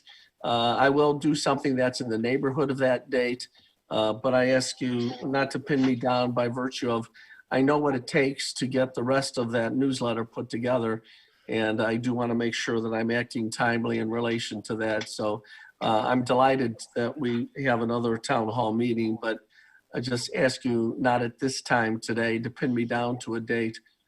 So I'd like you to do is defeat the amendment and then pass the motion the way it is without a date. And then I'll come back to you. We've got another meeting, I think, coming up beginning of April, and I'll come back with a specific date. Okay, would anybody else like to be recognized on this? Or did I have a second? No, this is, nobody's had not even a first on this because it's been amended. It's on the floor. It's on the floor to discuss. Would you like to be recognized? Yes. Okay, you have the floor, Mr. Barrick. Look, we can instruct the city manager, especially if there's 3 votes and Mr. Alberini's already said that he would go for it. We can instruct or direct the city manager to get it done. Now, he might not want to do it, but who does he answer to? He answers to 3 councilmen, doesn't it? So I would say, let's have what council deems they want to do, not what Mr. Lynch wants to do. Okay. That's what I would say. Let's do what council wants to do for once. Okay. Does anybody else want to weigh in on this? Yes, I would real quick. I Mr. believe Zimmerman? education is a good thing. I believe knowledge for everyone is a good thing. I also believe we need to get this done in a timely manner. So I kind of think a deadline is important in this case. Okay. Anybody else want to weigh in on this? All right. If not, we'll go ahead and call a roll call to vote on the motion as been amended. No, Okay. just to vote on the amendment of the motion. Okay. So this is just to amend it to include the date and time. Yes, to April 26th at 6 PM. Am I correct there? Yes, and then we'll Yes. vote on it again as amended. Okay, all right. What's the first vote on? The first vote is on the amendment. Sorry, Okay, Joe. all right. Okay, no problem. The first vote is to have this amendment to the motion. Is not to have the meeting on this date, just so everybody understands. Okay? Wait a minute, what is it again now? It is. Listen, Hold what? on. If I may, This vote is to amend the motion to include April 26th, 6 PM. It's Yes. not Yes. to have the meeting that day. It's just to have that attached to the amendment, correct? yes. Okay. Yeah. All right. All right. Roll call. Bariak, Yes, Zimmerman, Yes. Braymeyer, No, Alberini, Yes. Fletcher. Yes. Okay. The portion passes to have it amended, to have it read that we would schedule an in-person town hall meeting on April 26th at 6 PM on the EMT proposal. Okay. I'll make that motion. Okay, Mr. Boriak made the. Already out motion. there. Motion's It's already there. out there? Okay. All right, so now discussion on the motion itself, correct? Motion as amended. Yeah, Discussion on the to have motion any as amended. discussion on the motion as amended. I'll make that motion. It's already made. Right now, all you have is it's time to discuss having an in-person town hall meeting on April 26th at 6 PM. That's what we're doing right now. We're discussing it. If anybody wants to weigh in and discuss it, good. If not, we'll vote on it. Let's vote. Okay, let's go ahead and vote. If nobody has any discussion on this, we're going to vote to see if we're having the meeting on that day. So go ahead and call for the roll. Zimmerman, Yes. Braymeyer, no, Alberini, Yes. Fletcher, Yes. Bariak. Yes, Okay, the motion as amended passes. All right, so we're at public comments. And as a reminder, this is open to all topics. I'll unmute you. If you need to unmute yourself, do so. Name, address. You have 3 minutes. Let's see who we have here.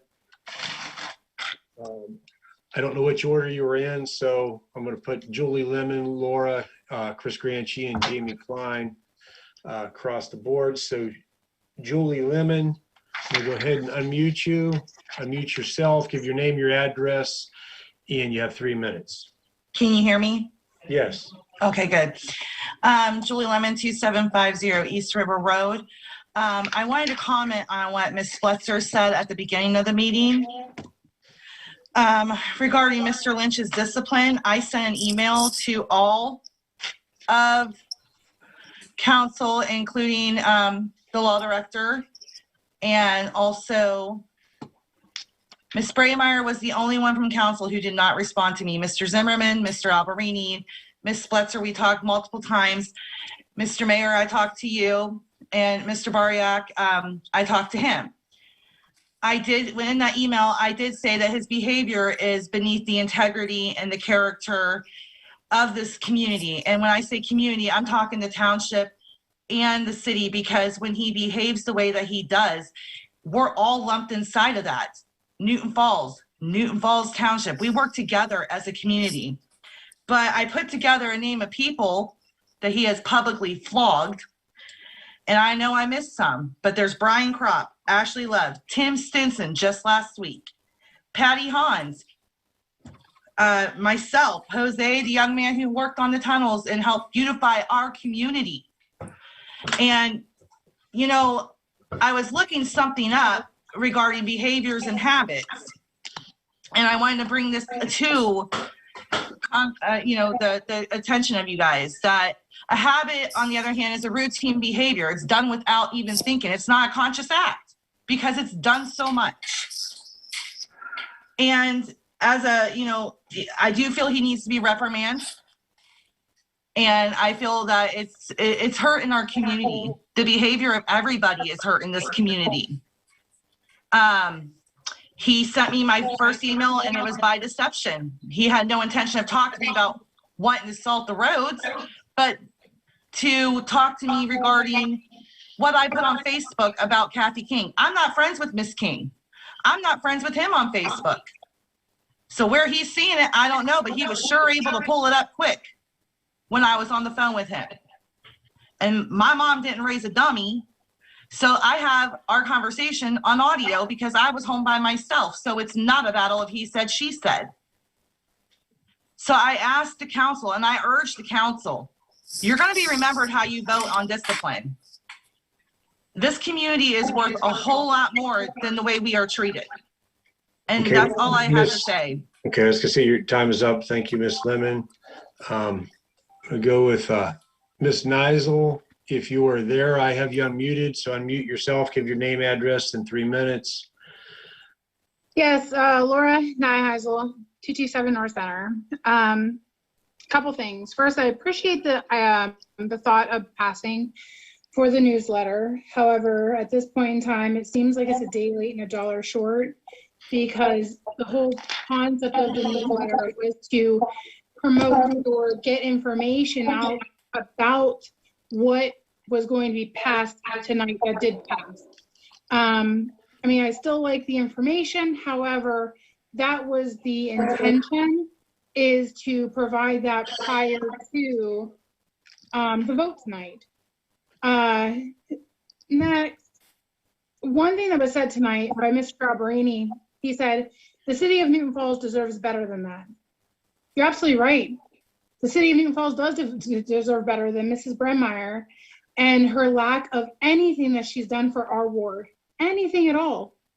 And I do have a question, is if one of your employees does something that is against the rules, and then another employee does the same thing that's against the rules, do you just not discipline any of them, or do you discipline them both?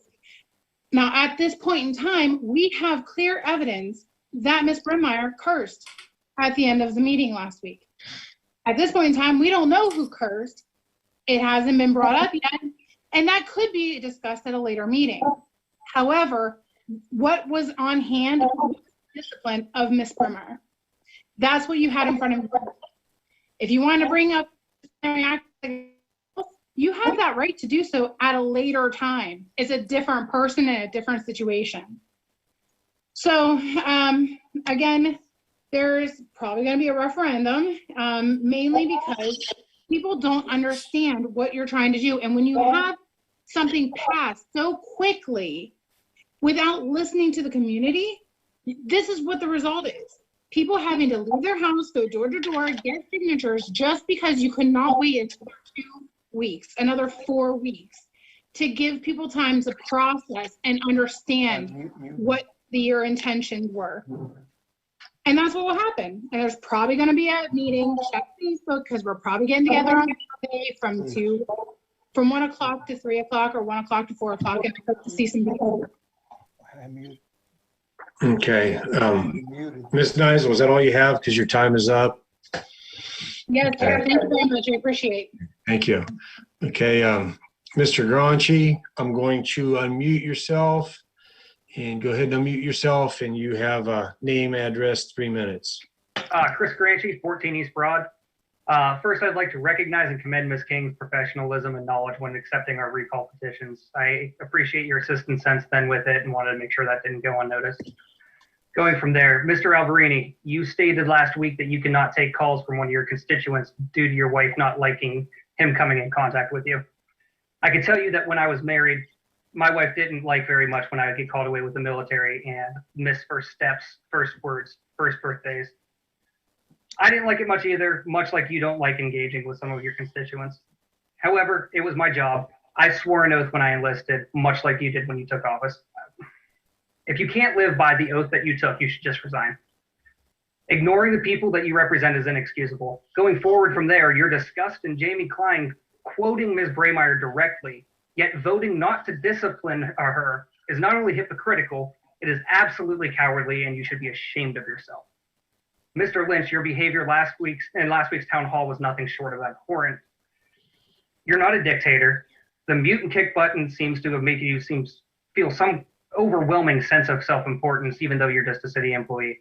Your refusal to answer questions presented to you on countless times made the entire meeting lose any merit that it ever had. As a resident of this village, I feel nothing but shame into local administration after watching it. Any good that came of it was overshadowed by your immature and unprofessional ways. And I mulled over addressing Ms. Braymeyer's accusations on WFMJ about her recall, accusing Mayor Klein of starting this. I feel like I don't need to, though. The people know the truth, even if you refuse to recognize it. I'll simply echo what the people of your ward and the rest of the village think. We want you recalled because you were unprofessional, you do not care about your ward, and you do not care about your position. Thanks. Okay. Next person up is Jamie Klein. Go ahead and unmute yourself, give your name, address, and you have 3 minutes. Can you hear me? Yes. Okay, Jamie Klein, 312 Ridge Road, Ward 1. First, I would like to address Mr. Alberini. I know you think you heard Miss Spletzer. I assure you, I watch these videos very carefully. That's how I caught Braymeyer with the middle finger and with the cursing at Mayor Klein. It was not Tessa Spletzer that called you an inappropriate name. It was a resident of Newton Falls. I'm going to go back and look. It was not Tessa, so you might want to go back and look yourself. But I've been watching these town meetings for about a year now. I really didn't care about getting into it. But at first I thought John Bariak was a little bit out there. But then I started watching it very closely, and I'm finding that it's 3 of the council members that stick together no matter what it is. You guys stick together on these bogus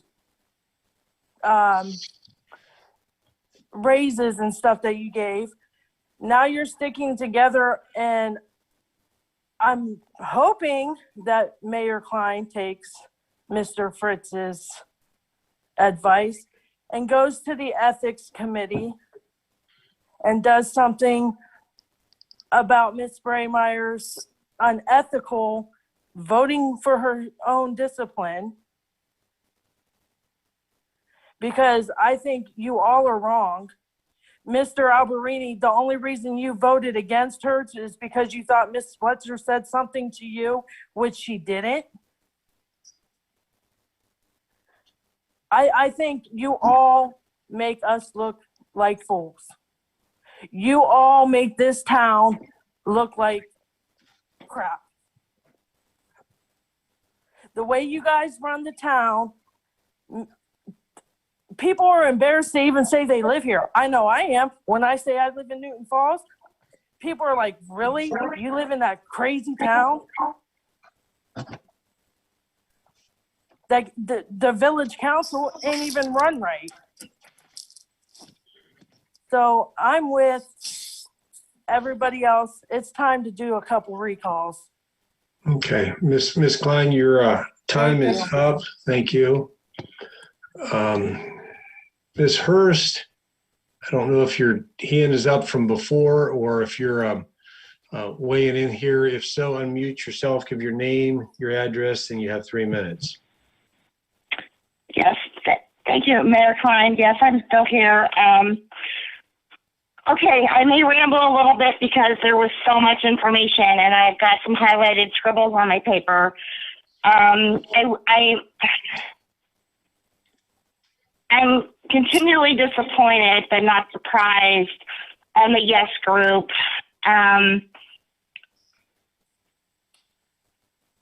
It's just a classic. You can almost guarantee that everybody's going to vote. To Mr. Alberini, the heat of battle, that does happen, but it's a job, and there are consequences to actions, and there are expectations at a job. And any job that I've ever been at, that would probably be immediate termination. Ooh, to Mr. Lynch. I'm hoping you heard the people. They've spoken very much on the decision to sell the electric, as you've decided on and council has decided on. I know we didn't have the contract last week, but all of a sudden we have the contract. None of us, of course, got to see it. And Mr. Lynch, I would also like to reiterate what Mr. Klein asked you, that who asked Mr. Greger not to speak tonight, and I will be putting in an official request for that information, so please have that available. As for Sandra Braymeyer, and I understand we can report to the Ohio Department of Ethics. I assure you I will be doing whatever I can on that. This is not her first offense, and she has voted on her discipline twice now, and that is not acceptable, and it is not professional. Laura Bass, you always do a great job, and I'm with you. The information now is not going to matter because, of course, council did what the public did not want them to do. And Mr. Klein, I just want to thank you for doing the research that you said you were going to do, and to continue to search for outside legal opinion, because we need resolution and consistency and accountability. And it's a shame that we have to pay for that. It sounds like we do, and it's a shame that we have to, but we don't have that stability in our current environment that enables us to not have to go outside of our personal village council. Okay, your time is up, so I just ask that you wrap up your point if you could. Just my point is, I'm just, I think I said my piece. I don't think I have a final point. I'm looking at all my highlights. But I would like Mr. Lynch, who didn't address my questions. He didn't answer my questions earlier on my first initial thing. So I'll just be sending out some emails to get that information. Thank you. Thank you. Okay, I had somebody by the name of Drew with their hand up earlier. I don't see it on my screen. I don't know if somebody else sees it. If there's no Drew, Mr. Crop is next in line, so I'll go ahead and unmute you. State your name, address, in 3 minutes. Mayor, Brian Crop, 247 Elizabeth Street. I'm not going to launch into anything here. This has been we're going on about 3 hours. We're over 3 hours now for this meeting. This meeting and the behavior, and I've said this, the reason I'm not going to launch into anything is because I've said this stuff so many times, and people in the community have said this stuff so many times. These meetings are embarrassment. Like, it's cringy. Like, just to sit here through this and watch this mess, this absolute travesty of a meeting. It's a joke. This is why we're viewed as such a joke outside of this community, which is why people insult us, which is why people talk about us behind our back, even to our face. Mr. Mayor, like you said, people have made a comment about, Newton Falls. There's a reason for that. It's the behavior of a majority of this council, and that is the underlying issue. It doesn't matter what we say. It doesn't matter how we feel. It doesn't matter what the constituents or what the taxpayers or voters in Newton Falls think, or what we come on here. We could line up 150 people, one after the other, come up here and say exactly what they feel and think, all in line, and it won't matter. It won't matter one single bit, because you guys have predetermined exactly what you're going to do long before you ever come to these meetings, long before we ever have these conversations. You guys pass ordinances and resolutions and stuff before you ever share any information. To have a town hall and to put out a pamphlet or something with information after it's already been voted on twice is an absolute joke. It's an absolute joke. And for you guys to even suggest something like that is silly. In my opinion, is silly. I mean, sure, we'd still like to learn. But as I mentioned in my first comments about Wadsworth, those guys talked about how they only sold $500,000 worth of their stuff. And they had multiple town halls, multiple meetings, multiple get-togethers long before they ever voted on anything. You guys just crammed it right home. I called it. Everybody here called it. We knew who exactly was going to vote. Mr. Mayor, Sandra hasn't even been in half this meeting. Her camera's been off. Her audio's off. She's not even participating. She's probably been instructed to stay off the camera because she keeps putting her foot in her mouth.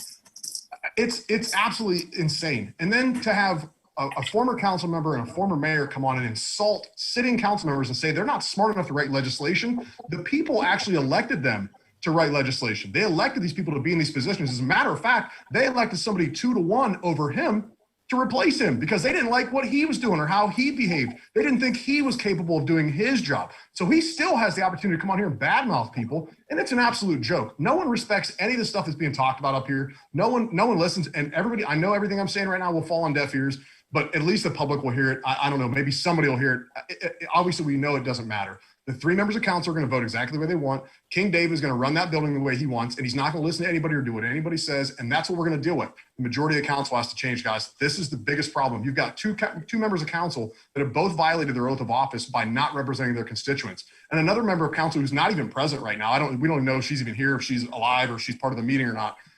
This is a joke. This is an absolute joke. I would tell you guys again, you should be ashamed of yourselves, but I really don't think you guys have any conscience. I don't think you guys seem to understand. Mr. Kropp, your time is up. If you could wrap up your last point. And Mr. Mayor, I would lastly like to say thank you for your at least level-headedness. I would like to see, as again I mentioned before, David is still the host of the meeting. You're not. You're the presiding officer. You're who were elected. He wasn't elected, but for some reason he's still running the show, just like he's running the town. And this is really, really unfortunate. I hope it changes very, very soon. Thank you, Mr. Mayor. Have a great night. hey, Ashley Love, I'll go ahead and unmute yourself. Ask you to unmute yourself, give your name, address, and you have 3 minutes. Okay, you have to unmute yourself. Okay. Actually, Don Placer, 342 Oak Knoll. I'm on Ashley's computer.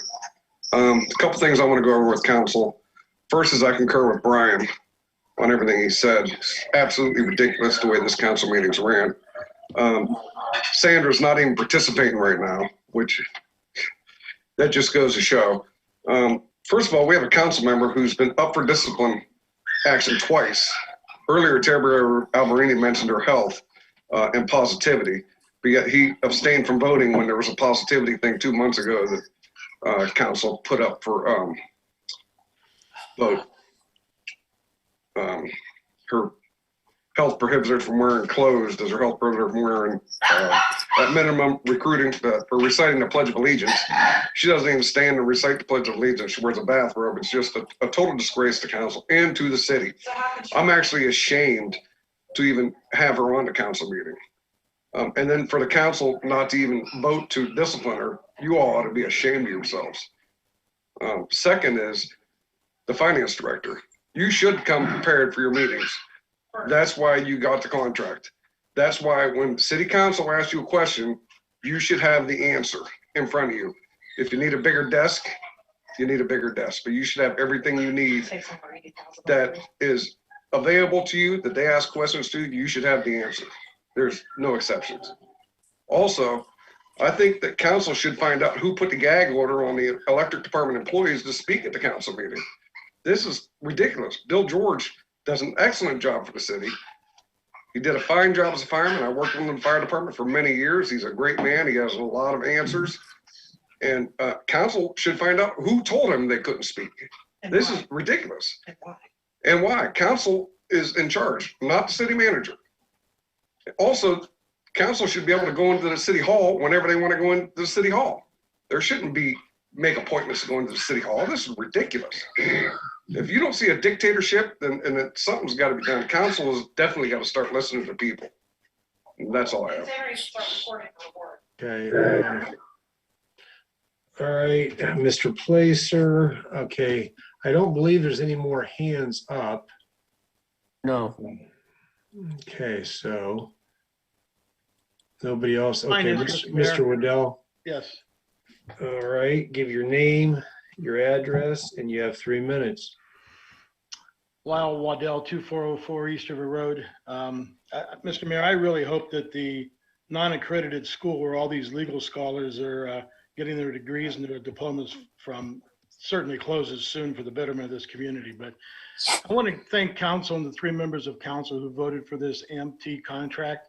You've done the right thing. You can hold your head up, because if these people want to take the referendum and do the referendum, that's fine and dandy. Let them do it. Because when they lose the contract and we pay all this money to restore our own facilities and rebuild our facilities and the rates go up and all these things happen, you can look back and say, we did what we were elected to do, what was best for this community. And those who have no idea what they're talking about are going to go out there and they're going to ruin everything that we've done, just like they've been doing. I'm sorry that that's the way it is. And this was a great thing for this community to do, and you did the right thing. Thank you, Mr. Mayor. Thank you. Okay, I'm trying to look. Okay, Mr. Stenson has his hand up.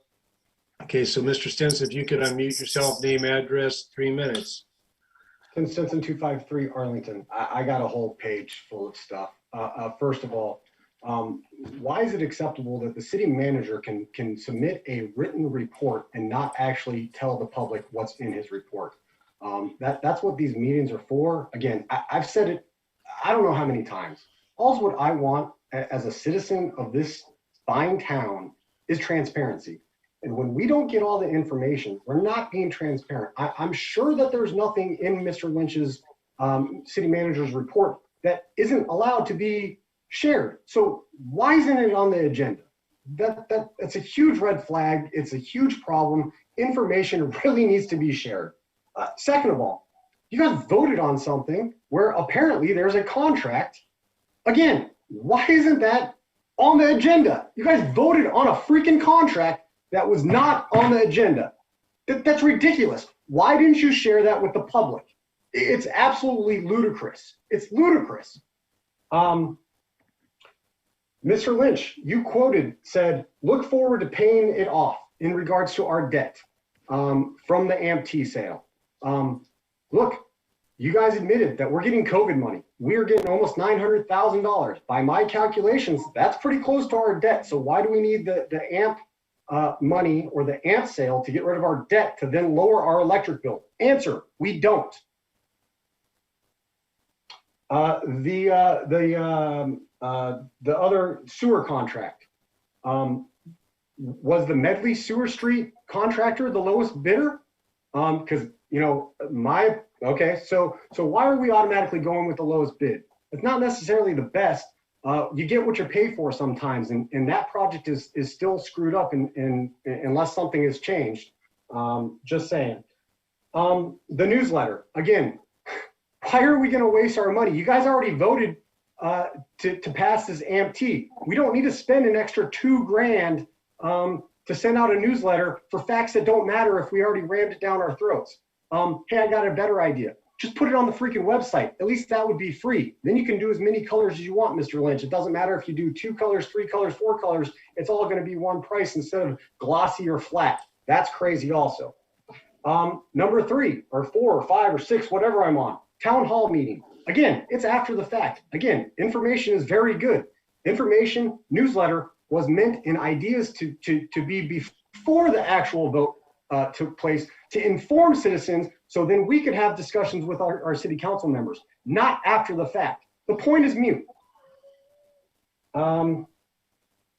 So I'd just like to point out another thing here. The city manager's inability to set up a Zoom meeting correctly, and this happened to me when I got kicked out last week.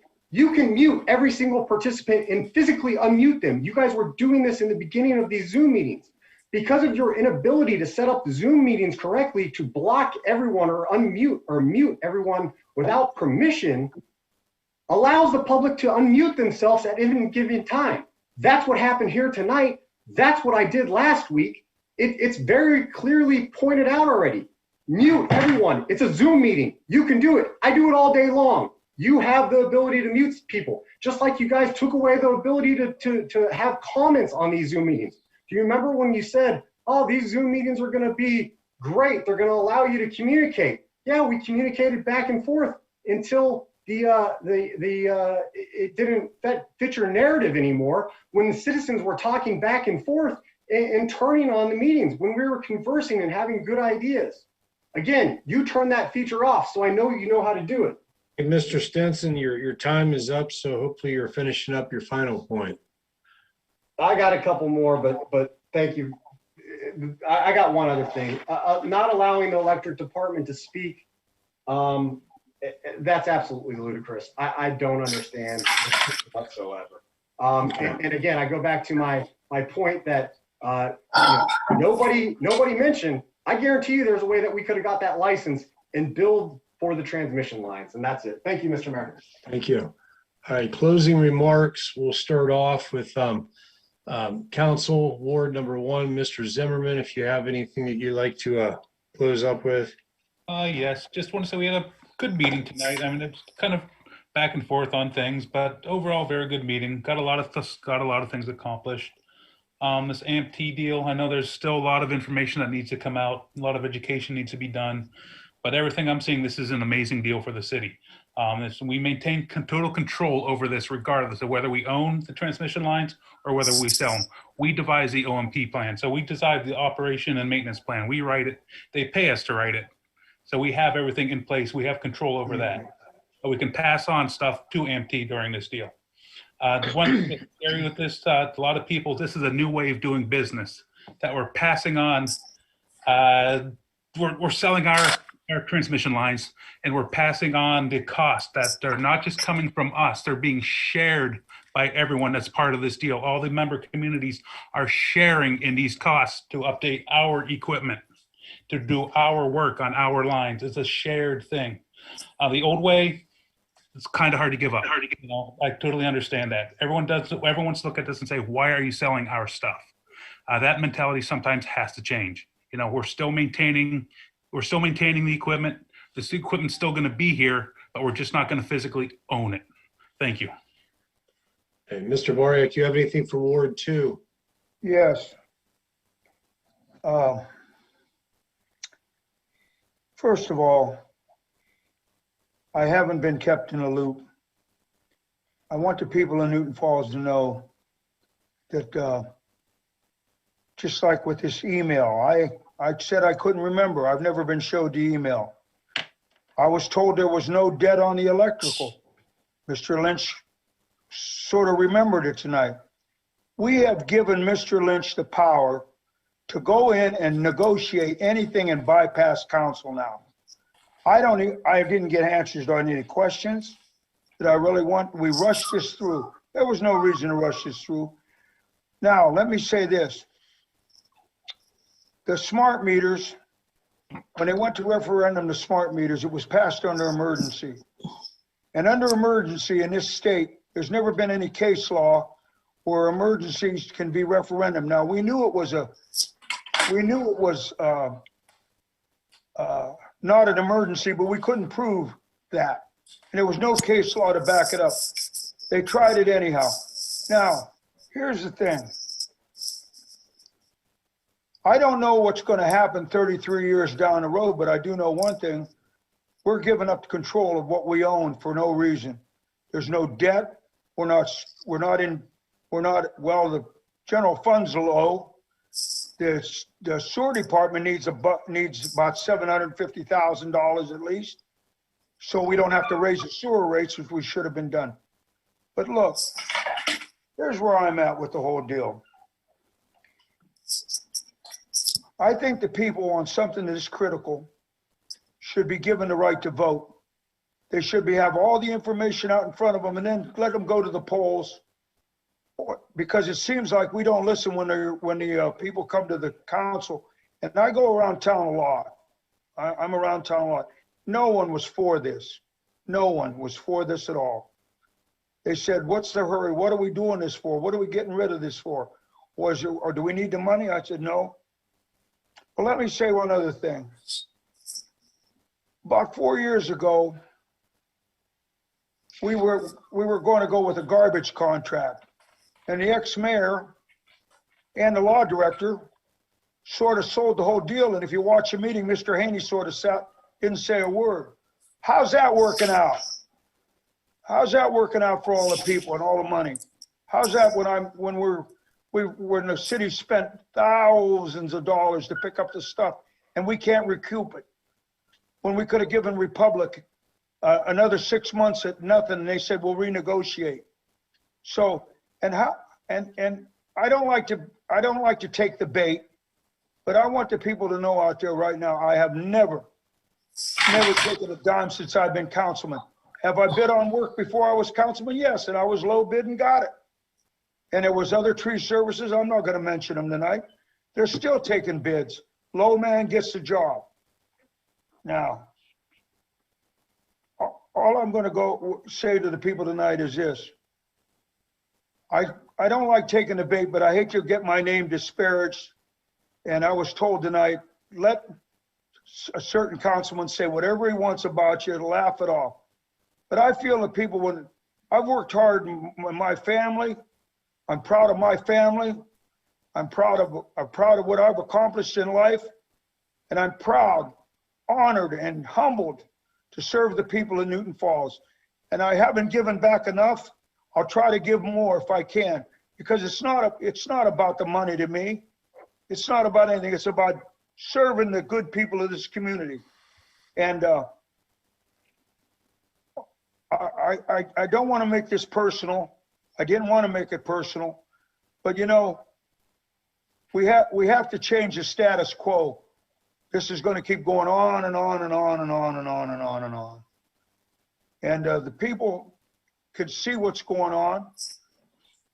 At least 211 people saw it. And I hope that the people will make a judgment, because I've been here 71 years. I said that last council meeting. I don't have a lot of years to go yet, but I don't want to leave my grandchildren or my children or anybody that wants to come into this beautiful community and leave them with something that they can't get out of, like the hydro contracts with AMP. We're in air hydro contracts from 2034, 2048. Now we want to go to 2054, and then they don't even have to sell it back to us. They could sell it to somebody else. Read the contract. You know, there was no discussion about this even so-called sales agreement tonight. It was wham, bam, this is a good deal, and take it or leave it. And everybody, I, same. But I do know one thing, that this can be referendum because it wasn't passed by emergency. And once the people know what's going on, and please, Mr. Alberini, if you have something personal with me, call me. We can talk it out. Okay, we don't have to go to blows on council floor. I'm well prepared to defend myself. I have all my life, and I know you have too. So really, you know what I mean? It negates our credibility to look like we're going after each other. But I will say one thing, sir.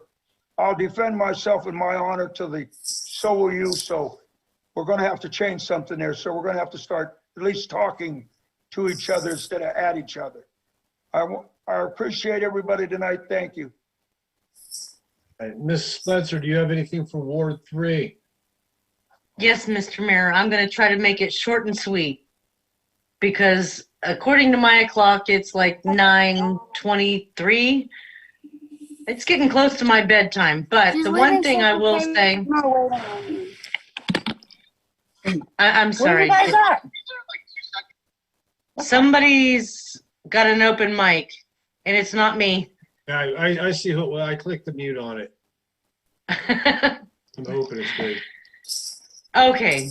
Anyhow, never before have I seen so few people hurt so many. And that's the only thing I can say about what went on tonight. Those 3 individuals that voted for that piece of legislation that is the most ambiguous piece of legislation I have ever seen, I truly feel that they violated their oath of office. There's no way you can tell me that they are fulfilling the fiduciary duty that they owe to their citizens. I'm absolutely disgusted. And as far as the discipline with Ms. Braymeyer, you know what? That's on her. And if it is my motion that is on for us to go into executive session, I'd like to remove that from. I'm going to remove my motion to go into executive session to discipline the city manager, because I'm just fed up at this point. I've had enough. I am just fed up. I want to hear you say that this meeting is adjourned, and I want to shut this all down. I'm not going to spend another half hour talking about a man that has belittled and degraded many people, and I'm the one that's going to take the phone calls throughout the week. I want to be done with it tonight. So remove that from the agenda, please. I am not doing executive session about David Lynch tonight. Do you have that, Mrs. King? I do. Okay. Thank you. Thank you, Mrs. Spetzer. Ms. Braymeyer, do you have anything for Ward 4? No, I don't. Okay. Mr. Alberini, do you have anything for at large? Mr. Mayor, I'll keep this short and sweet too as well. I'm confident in my decision making. I analyzed all the data I had this past week. I'm not sure what happened to the other councilmen. How come the information disseminated to them wasn't researched and talked to? But one thing before I make a decision, I like to surround myself with smart people smarter than me to help me make these types of decisions. And I had the opportunity this week to talk to quite a few people about this. And what I do know, and I appreciate the olive branch from Mr. Baryak, but if you keep doing the same old, that's a definition of insanity. This is something completely outside the box. I hope it turns out to be a major blessing to the citizens of Newton Falls. And as far as Ms. Tessa and being discussed with your council, look, this is what a council is. So you got to put your big girl pants on and say, you know what? Sometimes you're going to have meetings where it's rough and tumble, and you may not like it. And you may not, ma'am, you may not like it, but that's what a council does. You have 2 people agree, 3 people disagree, or 3 people agree, 2 people disagree. Look, this is my 16th year in public office. This isn't my first rodeo. I know what I'm doing. Mr. Klein's been in public office for a number of years. He knows what he's doing. You know something? You disagree, you walk away, you move on to the next topic. But I like to see us accomplish a lot more things too. And I'm going to close it out, Mr. Mayor Klein, by saying this, okay? You know, the comment was mentioned to me about Newton Falls being a laughing stock of the community. And so what I see on these Zoom meetings, I see 15 or 20 people, and it's always the same 10 people commenting against us. Well, my first phone call Saturday was from the president of the Youngstown Warren Chamber of Commerce asking us in Newton Falls to have a Zoom meeting. The very president. Yeah, Brian, the very president. He knows you. He knows you very well, okay?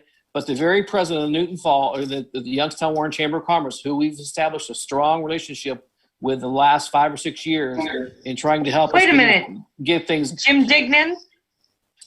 Okay, well, let Mr. Alberini finish, and let's go on. Just use your time, and let's get done. Am I back on, Mr. Mayor? Yes. Mr. Digman left a couple of years ago. So anyway, that being said, you know, this council's trying. We may not agree or disagree, like I always said, but you know something? We have spent a lot of time on this council person, a couple of them, researching this project.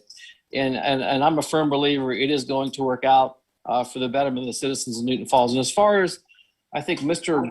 Crunchy or whatever, I can't even say his name, about swearing an oath. Sir, if you're still listening, you need not to tell me about swearing oath. My father was a Marine. I was brought up in Marine Corps household, and you know, I was taught the ways of a Marine. So I have the utmost respect for the military. Brian, quit shaking your head and quit smirking. You're an embarrassment to the community. Mr. Ray, I'll leave it at that before I go off the rails. Okay? Thank you. Okay. I'll go ahead in my little address here. It's not too much to it. I'm just going to be glad when April rolls around and we're supposed to be in person, because I'll say, like I've said for about a year now, this isn't the right way to do business. This has been a mess of a year. It's not because of COVID, it's because of our meetings. Half of the time the sound is off, half the time we froze up this. There's been so many things that we've passed that we haven't got to properly discuss. As I said, I'm an individual. I go out, I'll be all over the place tomorrow. Talking to individuals and individuals concerned about certain things. And the fact of the matter is, no matter if it's right or wrong, there's a lot of things that I don't weigh in on, obviously. I don't have a vote. I try to, as I said tonight, I said, you know what, the biggest insult you give to me, the punch in the gut, is say that I'm not fair. You know, I can be lousy. I can be a lousy mayor, just like a lousy singer, just like a lousy official, whatever, but I'm fair. You know, and the fact of the matter is, when I weigh in a meeting and try to make sure everybody gets a chance to speak and whatever else, but I believe that we need to slow down. You know, there's a lot that we've done, and I can agree, I can disagree or whatever on different items that we've done, but I think we go too fast, and I don't understand why it is that we have to set world records on passing motions or passing ordinances or whatever. I mean, we were winning world record, gold medal champions. You know, I think we need to slow down.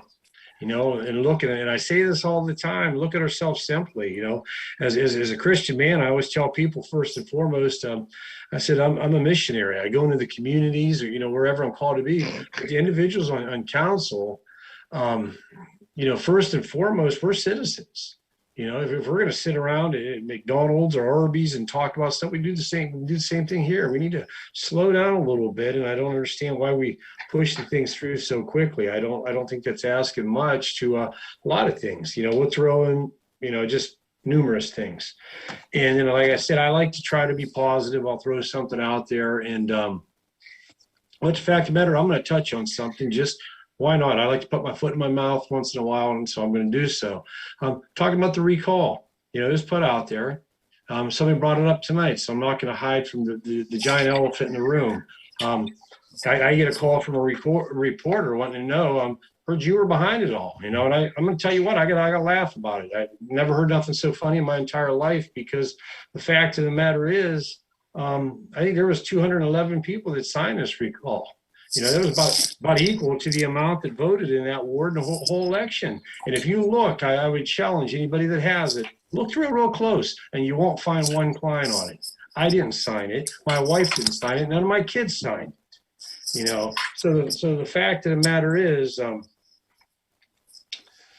know, I'll keep it very clean and very cut and dry. I don't have to go there. I think all my friends and my neighbors, you know the truth, and that's all I have to say. City Manager, if you have any closing responses or remarks. Nothing further, Your Honor. Hello? I'm with Councilwoman Splitzer. Hello? Okay, I don't know who that is. It's not me. No, well, it's about time to close off our Zoom meetings and go in person. Do we have a motion to close the meeting? Motion. Okay, I think there's two of you there. Second. Roll call. Braymeyer, Yes. Alberini, Yes. Blitzer, Yes. Bariak, Yes. Zimmerman. Yes. Okay, motion adjourned. Thank you. Good night, all. Peace out.